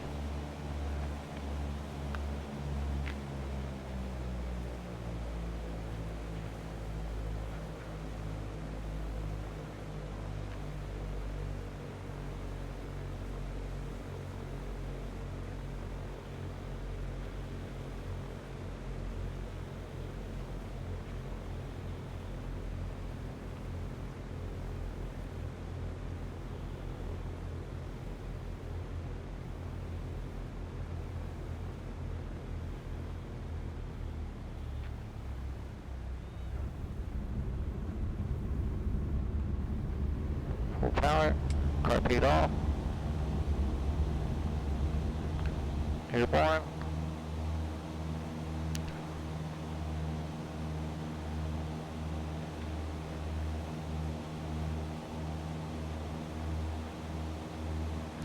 Pull the power back just a bit.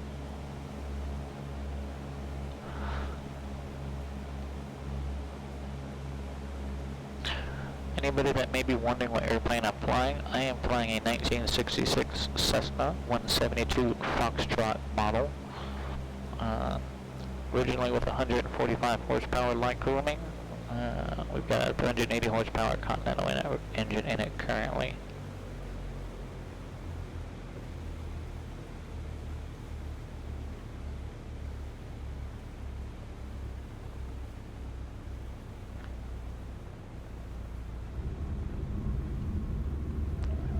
Car beats off, full power. A little bit too hard on that left rudder there. Airspeed's coming up, let's rotate. Alright.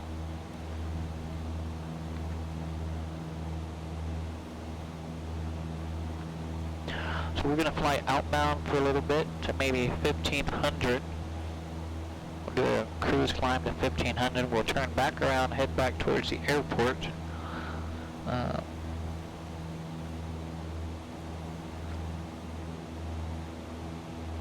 Because that is going to be my best place to land should something go awry during our maneuvers.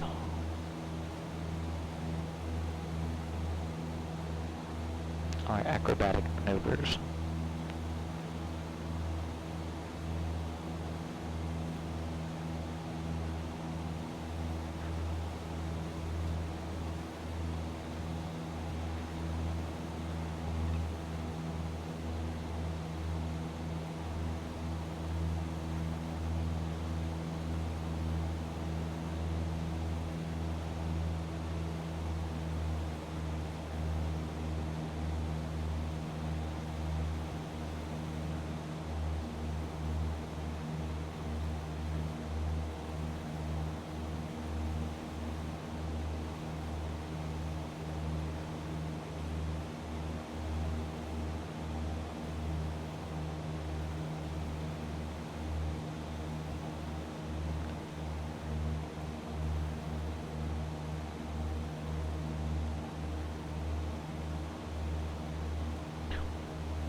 Right, where are we at now? 1600 feet. That should work. Tell you what, let me lift my left wing, looks clear. We'll do a 180-degree turn back towards the airport.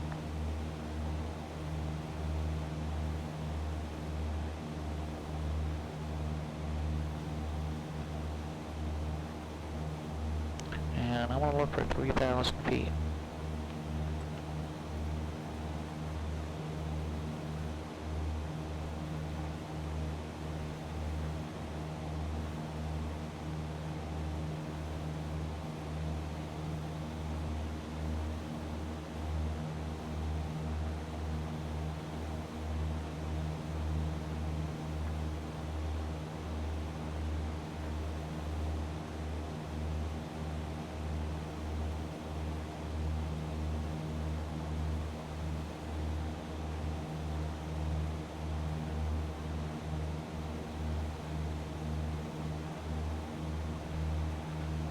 And I think I'm going to reverse my order here.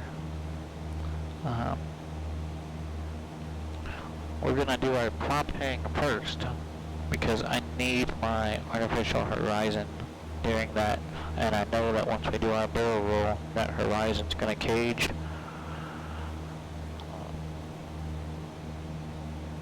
So we'll do our prop hang first, and then we will induce a power on uncoordinated stall, which is going to bring us into a spin. Then upon successful recovery, we'll put in a nose down attitude to gain enough airspeed to induce our barrel roll. Alright, there's 3,000 feet. So we're going to hang out here, and then we're going to turn back around so that our nose is pointing into the wind. And then the theory is to essentially, it's essentially slow flight at a very high nose up attitude.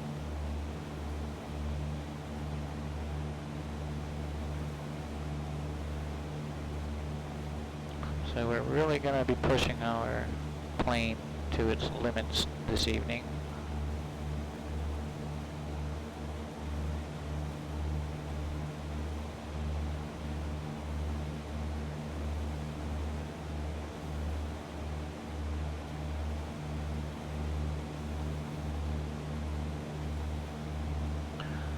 And we're going to be steering with our rudder during the prop hang maneuver, because if not, if we try to put aileron in, we're going to end up knife edging directly over into a dive.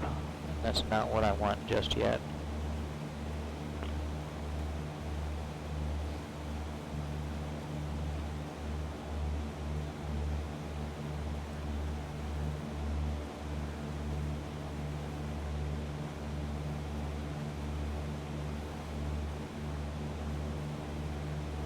Kilo Papa Hotel Lima Airport information Hotel 0054 Zulu weather wind 142 at 6 visibility 10 sky condition. Alright, so winds are still at 142.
Okay.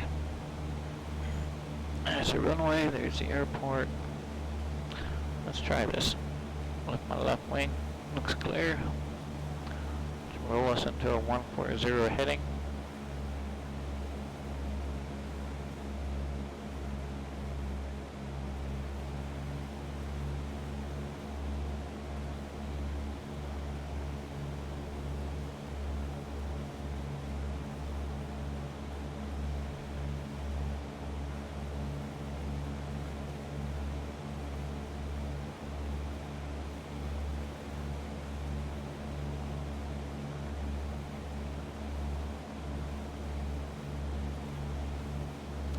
Alright, now let's cut the power. Carpeet's on.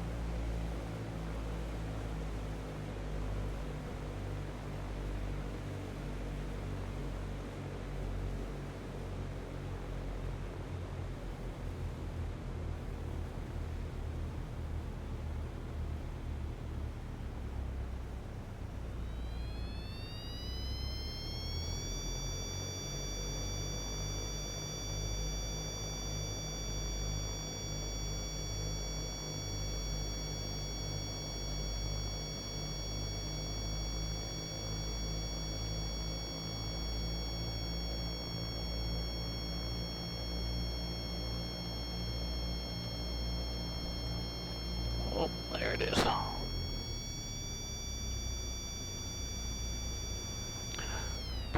Didn't hang as long as I wanted it to.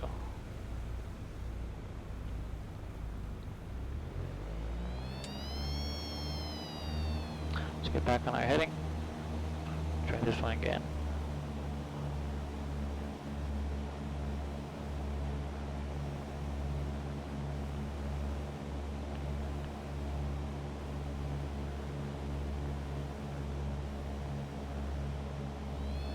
The theory is to not climb but not descend.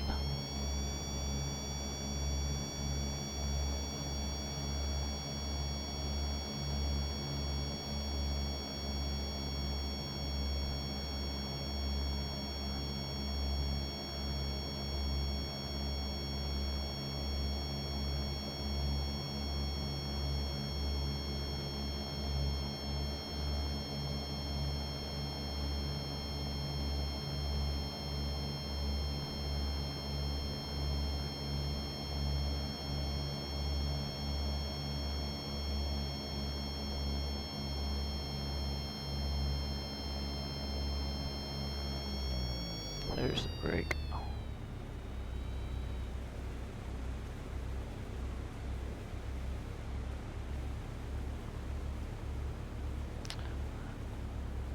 Alright, how are we looking?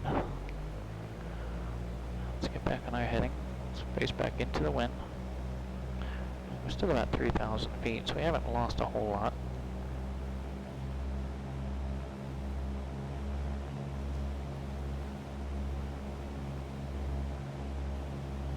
Repeat's going back on. Let's just try it. Roll right back into it. Try it again.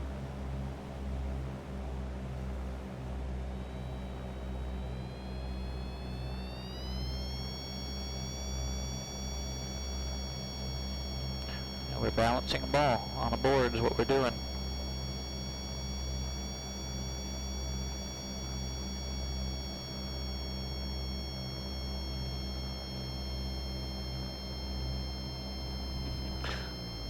Alright, there's a spin.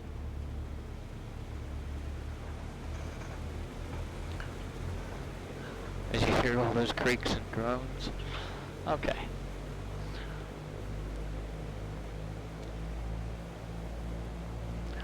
We're at 2,500 feet. Let's get back up to 3,000. Try it one more time, and then I'm going to induce a spin, an uncoordinated spin. And we'll recover from that. Hopefully.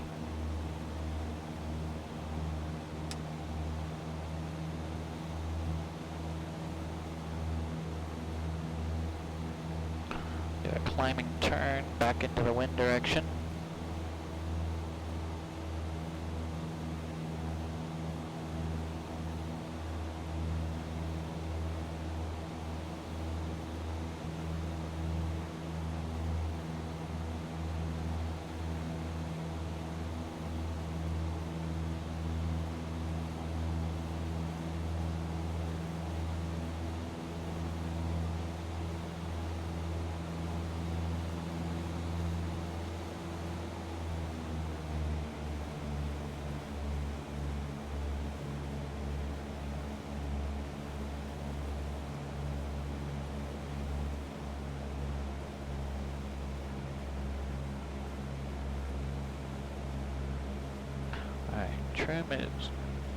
Trim is neutral. Let's try it with neutral trim. Okay. Yeah, you see, we can see it's already started to cage a little bit. Alright, 3,000 feet, wind direction. Let's put that pitch up in.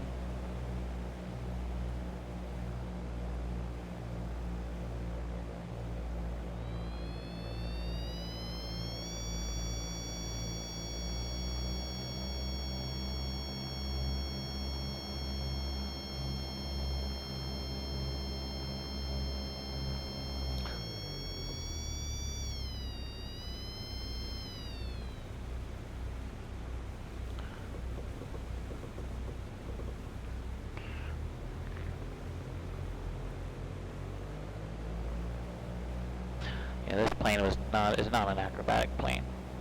It's definitely not an RC plane, so propping is not something that one would normally do in a 172 Foxtrot.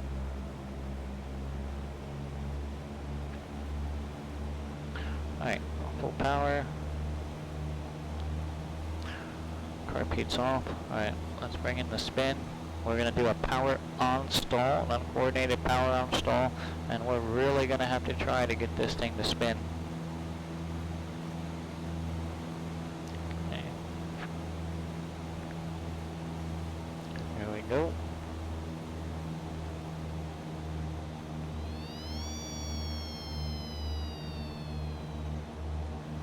Approaching runway 09 left. There it is. Power to idle, rudder opposite of spin, elevator forward. Come on, baby. Come on, baby. Are we gonna get it? Sync rate. Sync Are we rate. gonna get it? I don't know. Not looking good. Nope. We got too much G's. Alright. Brace for impact.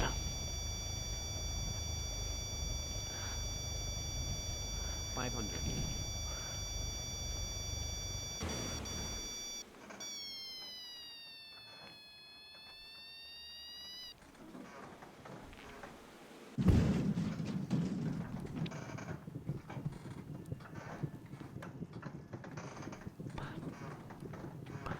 My bad.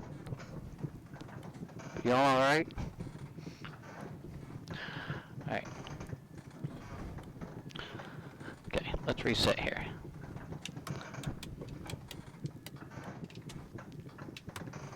Everyone good there? I got the door open in time, so, you know, if we weren't burnt up into a crisp, at least we could get out of our mangled airframe.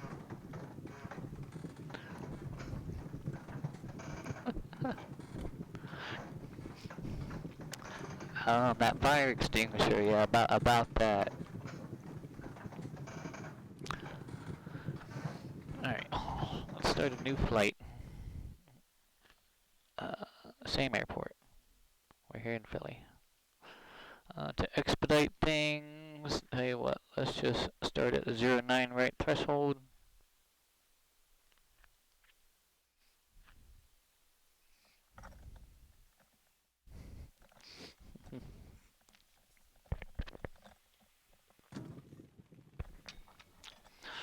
Okay, let me go in here to failures, repair all.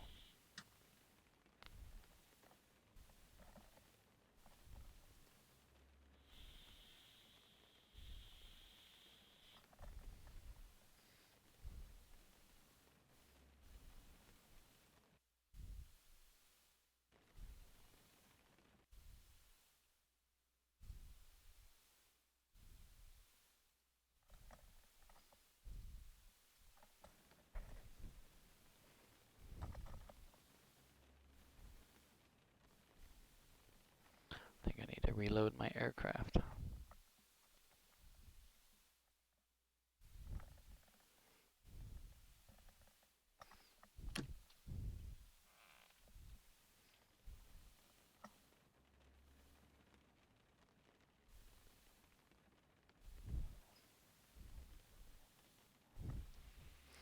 Yeah, X-Plane's not happy after that.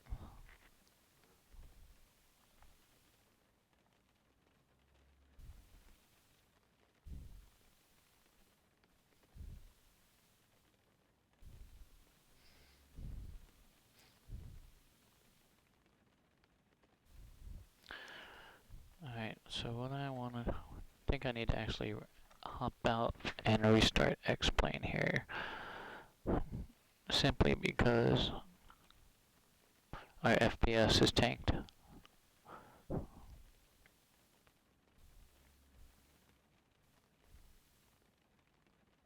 Oh, it's coming back up now.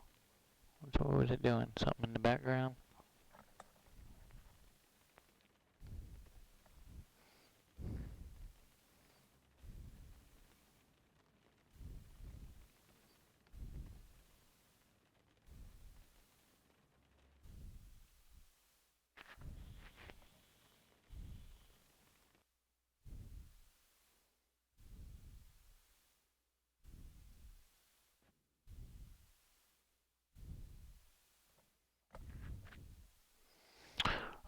Let's try this.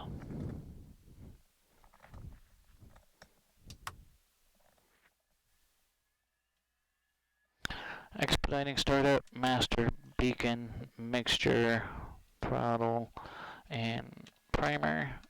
Okay, max to start.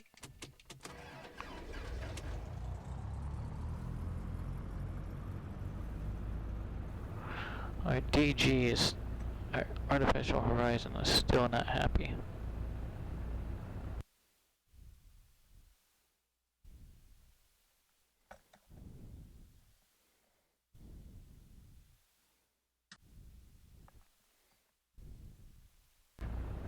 There it is. Okay. Avionics, nav, strobe, taxi, landing, beacon. Good there, good there. Mixers in, flaps up, G primes are alive.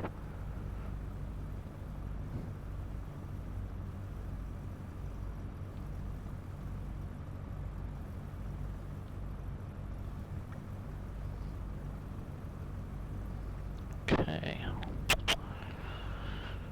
We good to go?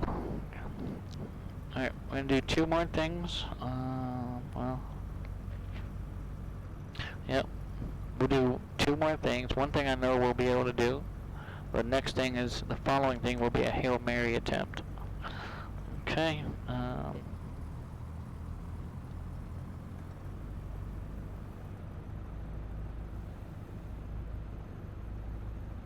alright, 09 right, and let's double check our weather. Kilo Papa Hotel Lima Airport information Juliet 0154 Zulu weather wind 142 at 8 visibility 10 sky condition 142 at 8, set our heading indicator to compass, we're on 09er. Okay. And parking brakes off, here we go. Rudder for center.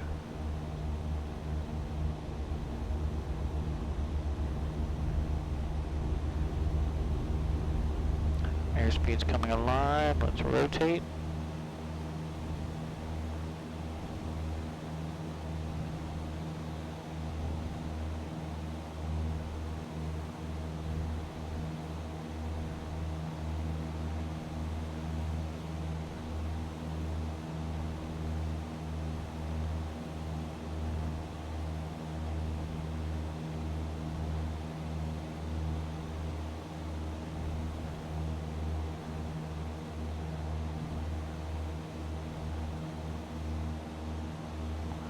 We're going to climb up to 1,500 feet.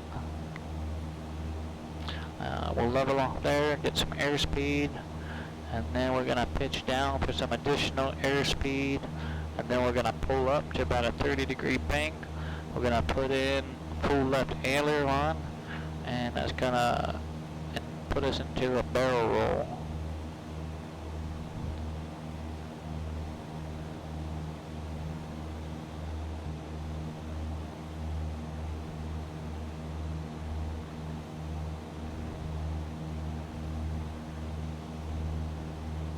Alright, 1,500 feet, let's level off here.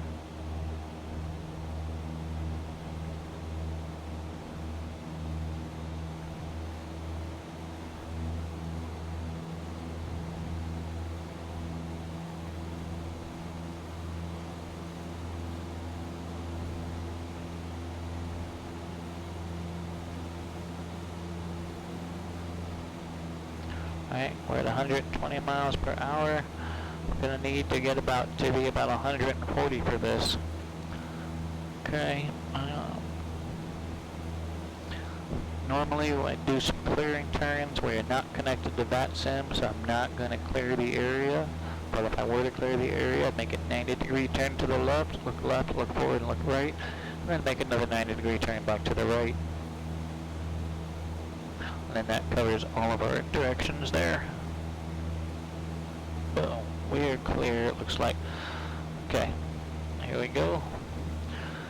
And nose down. Looking for 140. We just don't want to get into that yellow. There it is. Alright, pitch up. 10, 20, 30. Let's put it in. We have to pull up. We have to pull forward. We have to pull up in both ways here. There it is. And we'll do it again.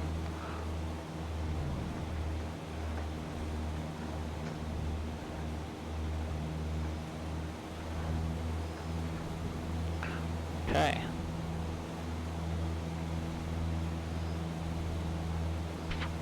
And of course we got way off of our heading there. So that wasn't exactly a barrel roll. I am using ForeFlight on the iPad. Covert Ghost.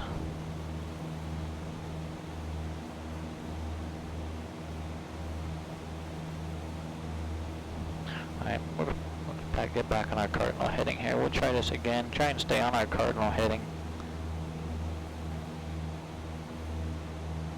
I've never used Garmin Pilot, so for that I cannot really honestly answer that question. But I really enjoy ForeFlight. Okay, let's put it in. Let's try and roll out on this heading here.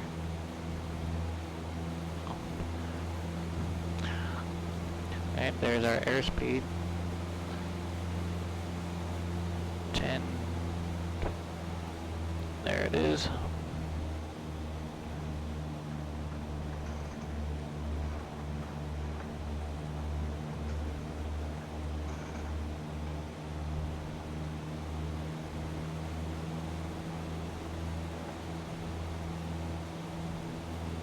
A little bit better. I will say that with the upper tier version of ForeFlight, you can plug in taxi routes and it'll kind of guide you along the taxiway. I don't know if that's what Safe Taxi is comparatively. But for example, if I were at Philadelphia, which we just took off from, if I was instructed to taxi via 09 right, which, you know, I'm not on the ground right now, but I could put 09 right and then punch in my taxiways, it'll guide me that way. Okay, so we know we can do the barrel rolls, and this next maneuver I've never even tried before, never even considered trying it up until this air show, because I know the limitations of my plane, but we're going to try it anyway. We've already crashed once, so let's possibly one more time. Alright, we're at 2,000 feet. Our DG is already caged. So let's see if we can loop it. I just don't know if we're going to be able to. We'll probably end up knife edging over one way or the other, but we'll see what happens here. Alright, I'm going to pitch my nose down. I'm going to get some airspeed. I'm going to go. Yeah, we're into the yellow. We're into the yellow. 150 miles per hour. 155. Let's try it. Straight back.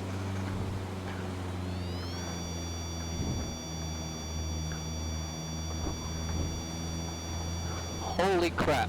Alright, I'm doing that in the air show. Surprisingly, we're still in the air. M. Stein, I agree. Well, hot dog. I am actually surprised that we were able to pull that off. Yeah, by nature design, we obviously stayed over that 1.0 G. X-plane would have wiped us out if we chopped below that 1.0 G.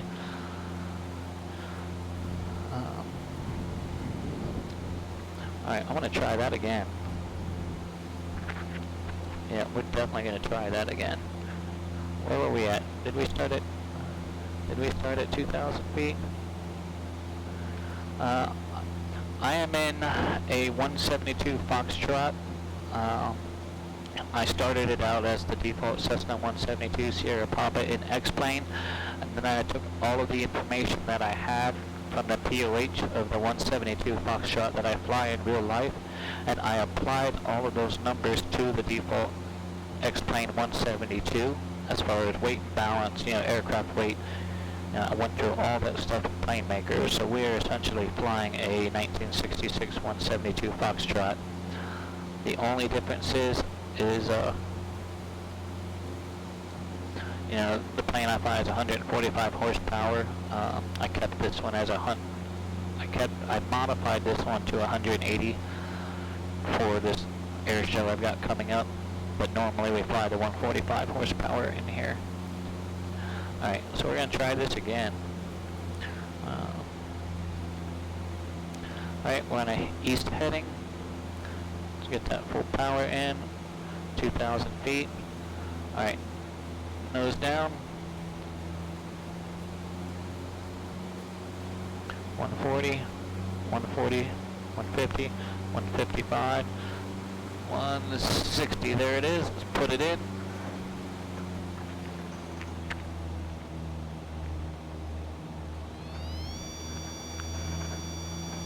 Yahoo!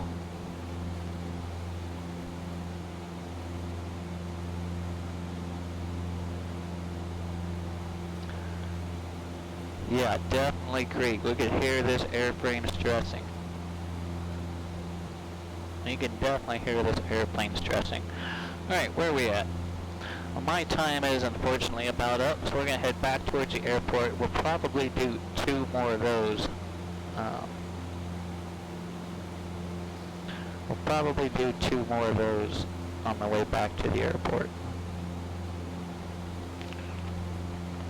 Alright. Let's bring her back around.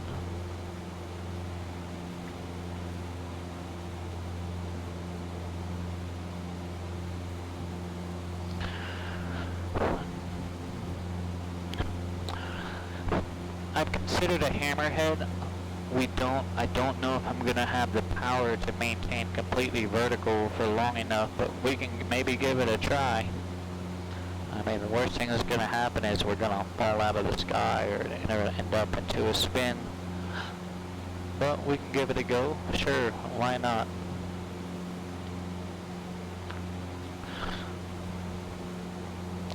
Yep, it is a sim, and to answer that question, yes, this is a simulator that I built in my house.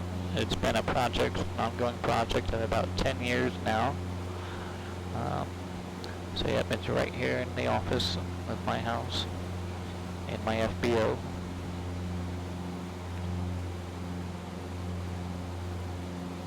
Alright, we'll give a hammerhead a go.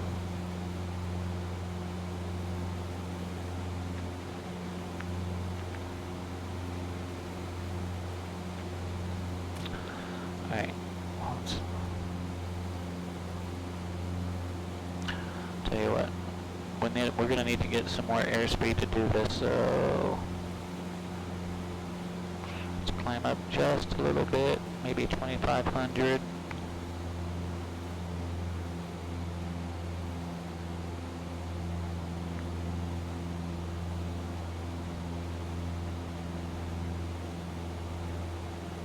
Alright, we'll hang out there.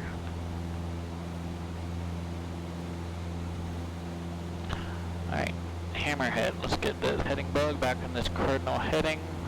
Just trying to have a reference point there. Okay. Let's get some airspeed. Pitch down.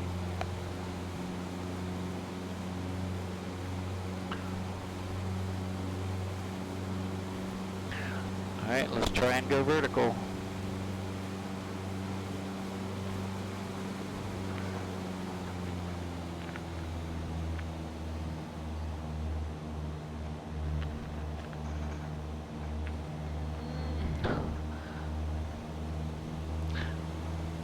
Yeah, I don't think that was it.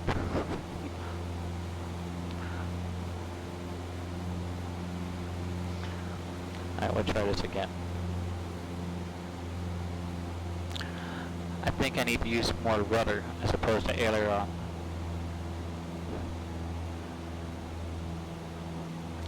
Yeah, I don't think we're gonna have the power to, because we lost airspeed real quick on the vertical. Alright, let's get back on our cardinal heading 270. And we'll try it again, just for giggles.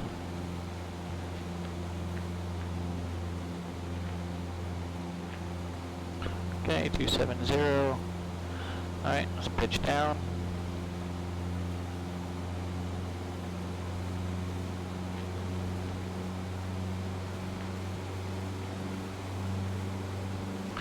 And let's go vertical.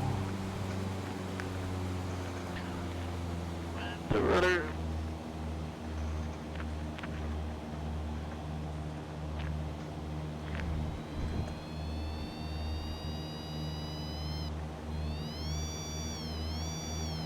Yeah, that wasn't it.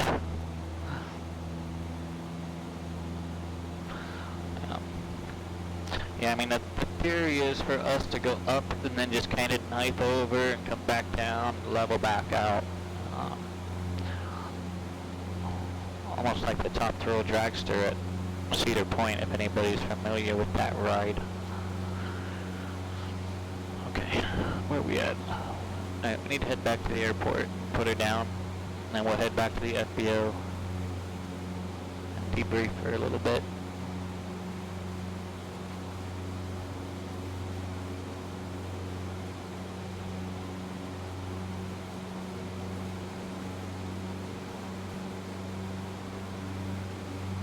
Okay, rudder opposites. Yeah, I don't know necessarily how to perform the maneuver, so maybe that was part of the problem, because I think I was putting rudder the same direction as aileron.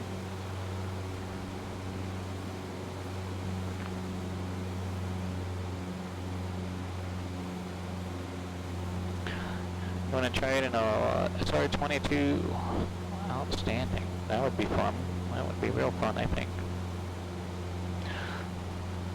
Okay, the airport's in sight. We're at 2,000 feet.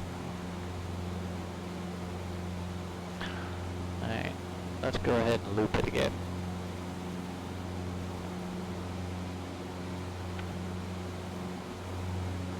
Pitch down. Airspeed's coming. Run that cardinal heading. There we are, 160 miles per hour, and let's put it in.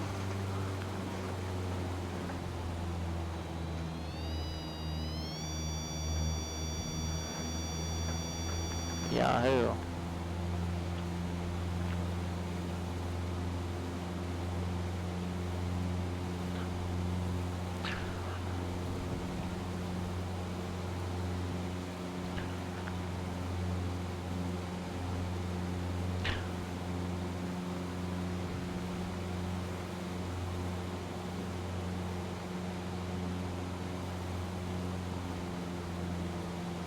Alright, so we're going to go ahead and land, Kilo Papa Hotel Lima airport information Kilo 0154 Zulu weather wind 142 at 8 visibility 10 sky condition few clouds. Alright, we're going to go ahead and land 08. 106,000. So we're already kind of entering in on the downwind here. I do need to slow us up just a bit.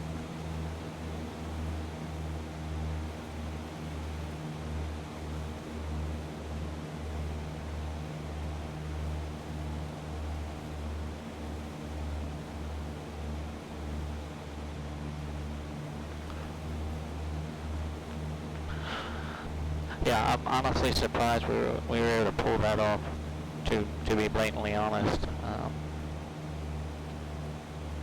I was expecting it to, get to an uncoordinated stall, or we would just stall out, as we accelerated up. So surprisingly, we accomplished that. Alright, pattern altitude is 1,000 feet, so let's go ahead and get down there. I'm just going to pull the power back, get our carb heat on now. And we're just going to have to bleed off this airspeed.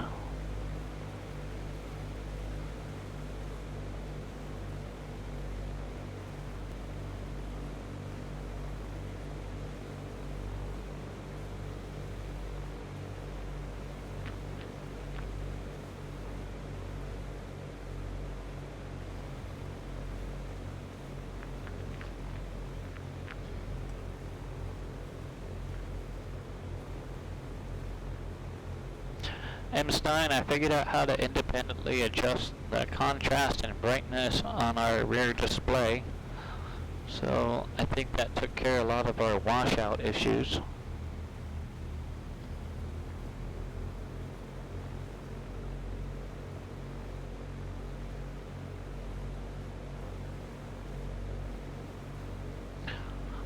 Wind's out of 140, so we do need to keep a bit of a crab in here to maintain this downwind heading.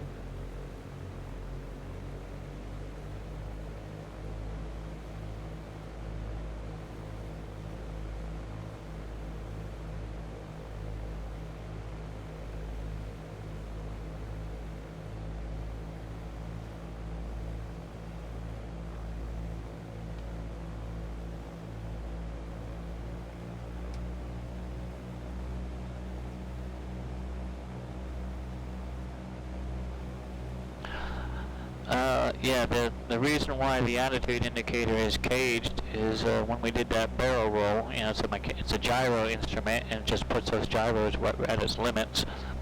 You know, this one's not electronic, it's not a newer one, so it's got like a 60-degree roll limitation and about 100 degrees of pitch limitation.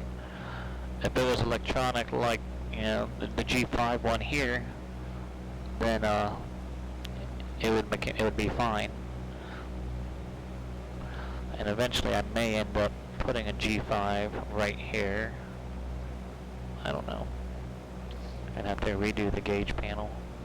Alright, the beam of numbers, get this power back, carb heat's coming on. Let's do 10 degrees of flaps today. There's a building right there, so we don't want to get too close to that. Philly traffic, November 8033 Foxtrot, turning left base 08, full stop Philly.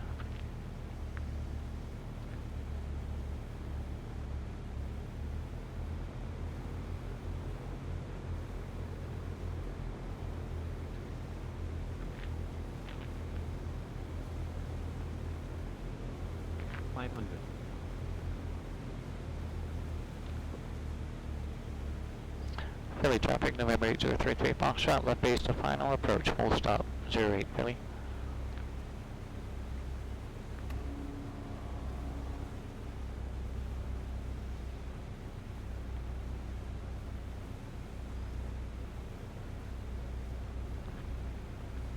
Alright, approach speed 70 miles per hour, I can live with that.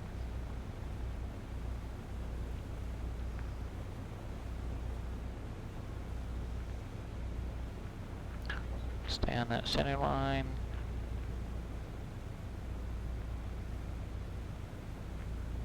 Just transition. And just bleed it off. Hold it here, hold it here, hold it here.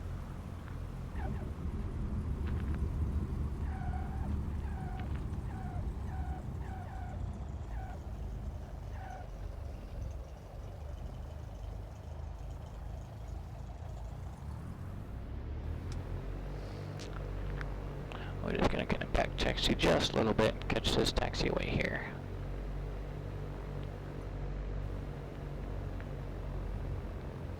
We'll take an Alpha 2 to Alpha and park on the ramp over here.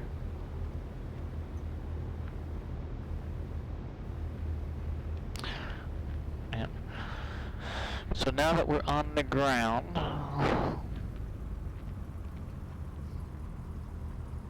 I'll show you. So this, and I don't know Garmin Pilot, but in ForeFlight I can set it up to where once I touch down, it will automatically bring up. It will automatically bring up my airport diagram, and then tell you what. Let me shut things down here real quick. After landing, flaps up. Carb off, strobes off, landing light off, taxi light off, pitot heat is off. Okay, nav lights off, leave our beacon on for now, and let's get our mixture to lean. Okay, reset trim for takeoff, and then mags off, master off, beacon off. G5's going off. So now that I am on the ground here, I can show you if, let's just say, we were told, taxi, we're all the way over here. So let's just say we were told taxi runway 09 right via Delta Hotel, and of course it's a long way, Foxtrot, Kilo, and it'll also kind of smart taxi you too. It will kind of assume the best taxi route and let you actually input one. So you can kind of put it in as they're giving it to you, and it'll just highlight it for you there. If we were to go runway 27 right, for example, it'll give the most economical taxi route to the runway. Okay. I will say that the taxi route feature, that taxi route feature only comes with the Performance Plus. It's their top tier subscription. The performance, you do get a lot, but you don't get the, let's see, what's another good example here?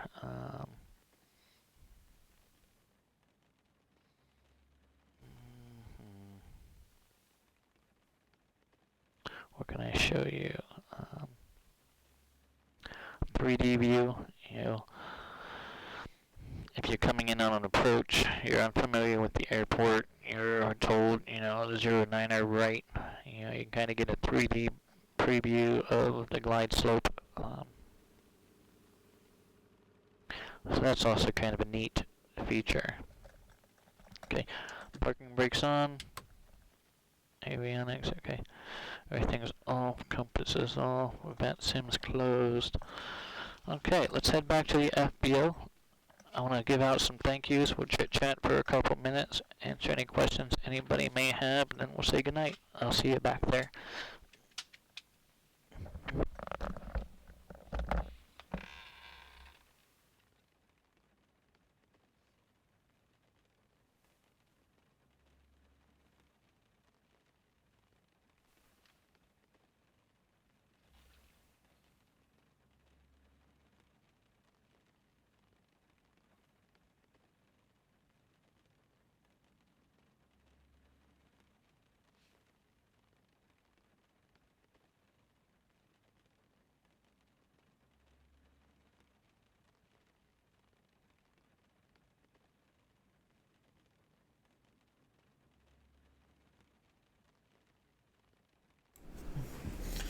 Alright, well, that was fun. I kind of enjoyed that one. I really enjoyed that one. We didn't get any VATSIM coverage, and that's alright. Based on what we were doing this evening, it was probably best that we disconnected from the VATSIM network. But we did start off with our Philadelphia Shuffle, which again, this is a real world training exercise. Mostly geared towards business jet pilots. They do it a lot at Purdue University at their aviation center. They do a lot of simulated Philly shuffles in their very massive Hawker full motion simulators, which are just absolutely phenomenal. So it is a real world exercise. It's not something that I just made up.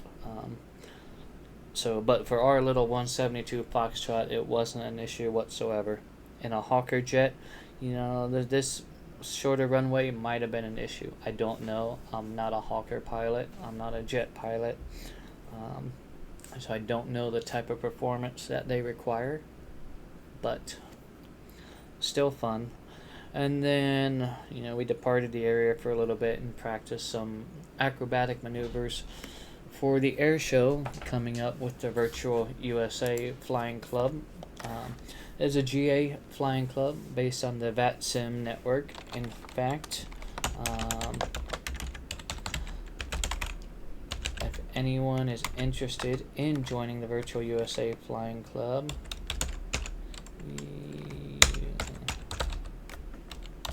I'll send you invite link there.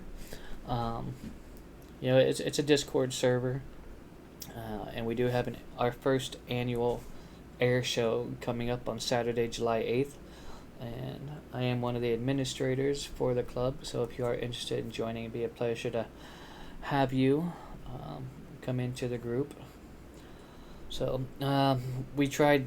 I think our prop hang did all right for what it was. Something I'll practice with a bit more. But our barrel rolls were successful. Our spin was not successful. So I may be wiping that one from my slate of events next Saturday. But we're definitely gonna do the barrel rolls. We're definitely gonna do some loops now that I was able to do that. And we'll hang on the prop for a bit. So I do want to give some thank yous out again. We got a couple offline follows the couple days ago. SJ Fly 2 came in with a new follow, so I do want to say thank you for that. And Captain Arash came in with a new follow, and definitely go follow Captain Arash's channel. Does a lot of great aviation stuff. Very great streamer on Twitch. Had the pleasure of meeting him at Flight Sim Expo down in Houston, Texas last weekend. So go check out his channel and give him a follow. M Stein and WestJet, both of you, 6-month free subscribers. I couldn't do this stuff without you all. You all are why I have brought my simulator onto Twitch. When I first started, I didn't know anything about Twitch at all.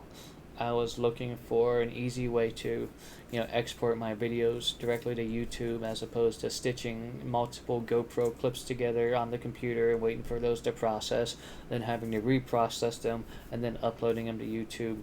I did some research, and Twitch allows direct exports to that, but I didn't know anything about the streaming aspect of Twitch. My very first live stream, I don't know if anybody I'm sure some of you know the channel Slant Alpha Adventures. He kind of coached me into Twitch and the Twitch chat because I didn't know anything about a Twitch chat. So I was probably streaming and playing, quietly for 30 minutes or so, and then he finally sends me a message on Discord like, "Hey, if you have a way to interact with your viewers, you got a lot of activity going on." and then my first message on Twitch chat was, "Is this my Twitch chat?" ? So, and then it kind of evolved from there. A lot of great raids from a lot of prominent streamers. Developed a lot of my community and following. So yeah, M Stein, WestJet, thank you so much for your continued support of the channel. Alpha Kenny 11310 with the new follow, appreciate it. Was a pleasure flying with you tonight. And Skywax 80 came in with a new follow. BatSim Soup 5 came in with a new follow. Thank you so much. Mech Boss Man came in with a raid earlier. Appreciate that. And then Covert Ghost with that new follow just recently. I wouldn't want to do this without you. It's what makes it more enjoyable. Because up until a year and a half ago, this was solely a flight training device. That's all I used it for, was to maintain proficiency as I made my way through private pilot training, to which my check ride is in 2 weeks from yesterday. It's on the 14th of July. So I'm hoping everything goes well with that. We are doing our 4th of July celebration tomorrow, so I don't know if you will see me tomorrow. However, I've got my new 180-degree webcam showing up tomorrow. So normally we've been streaming with a GoPro, which does all right, but GoPro as a webcam is not the most clear. It doesn't provide the clearest image. I mean, you can see it, don't get me wrong, but it's not that crisp, clear type image that I'm looking for when I go back through the playbacks. So I'm anxious to see how the new 180-degree webcam works out. So yeah, if you don't see me tomorrow, you will definitely see me Monday night when we debut that. So 400 followers. We hit 400 this evening. Actually, I think we're at 401 with that new follow from Covert Go. So again, I'm just tickled pink about that. You know, I thought it was great when I had 2 followers. So I think that's it. I don't think I have anything really much else to discuss this evening. I think our back window is working out pretty good.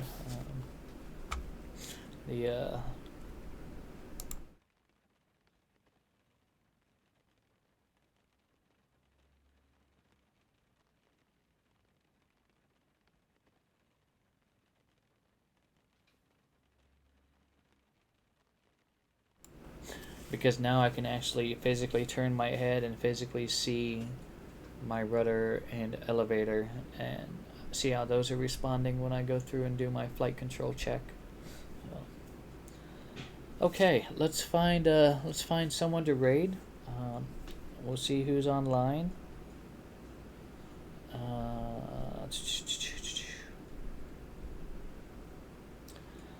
And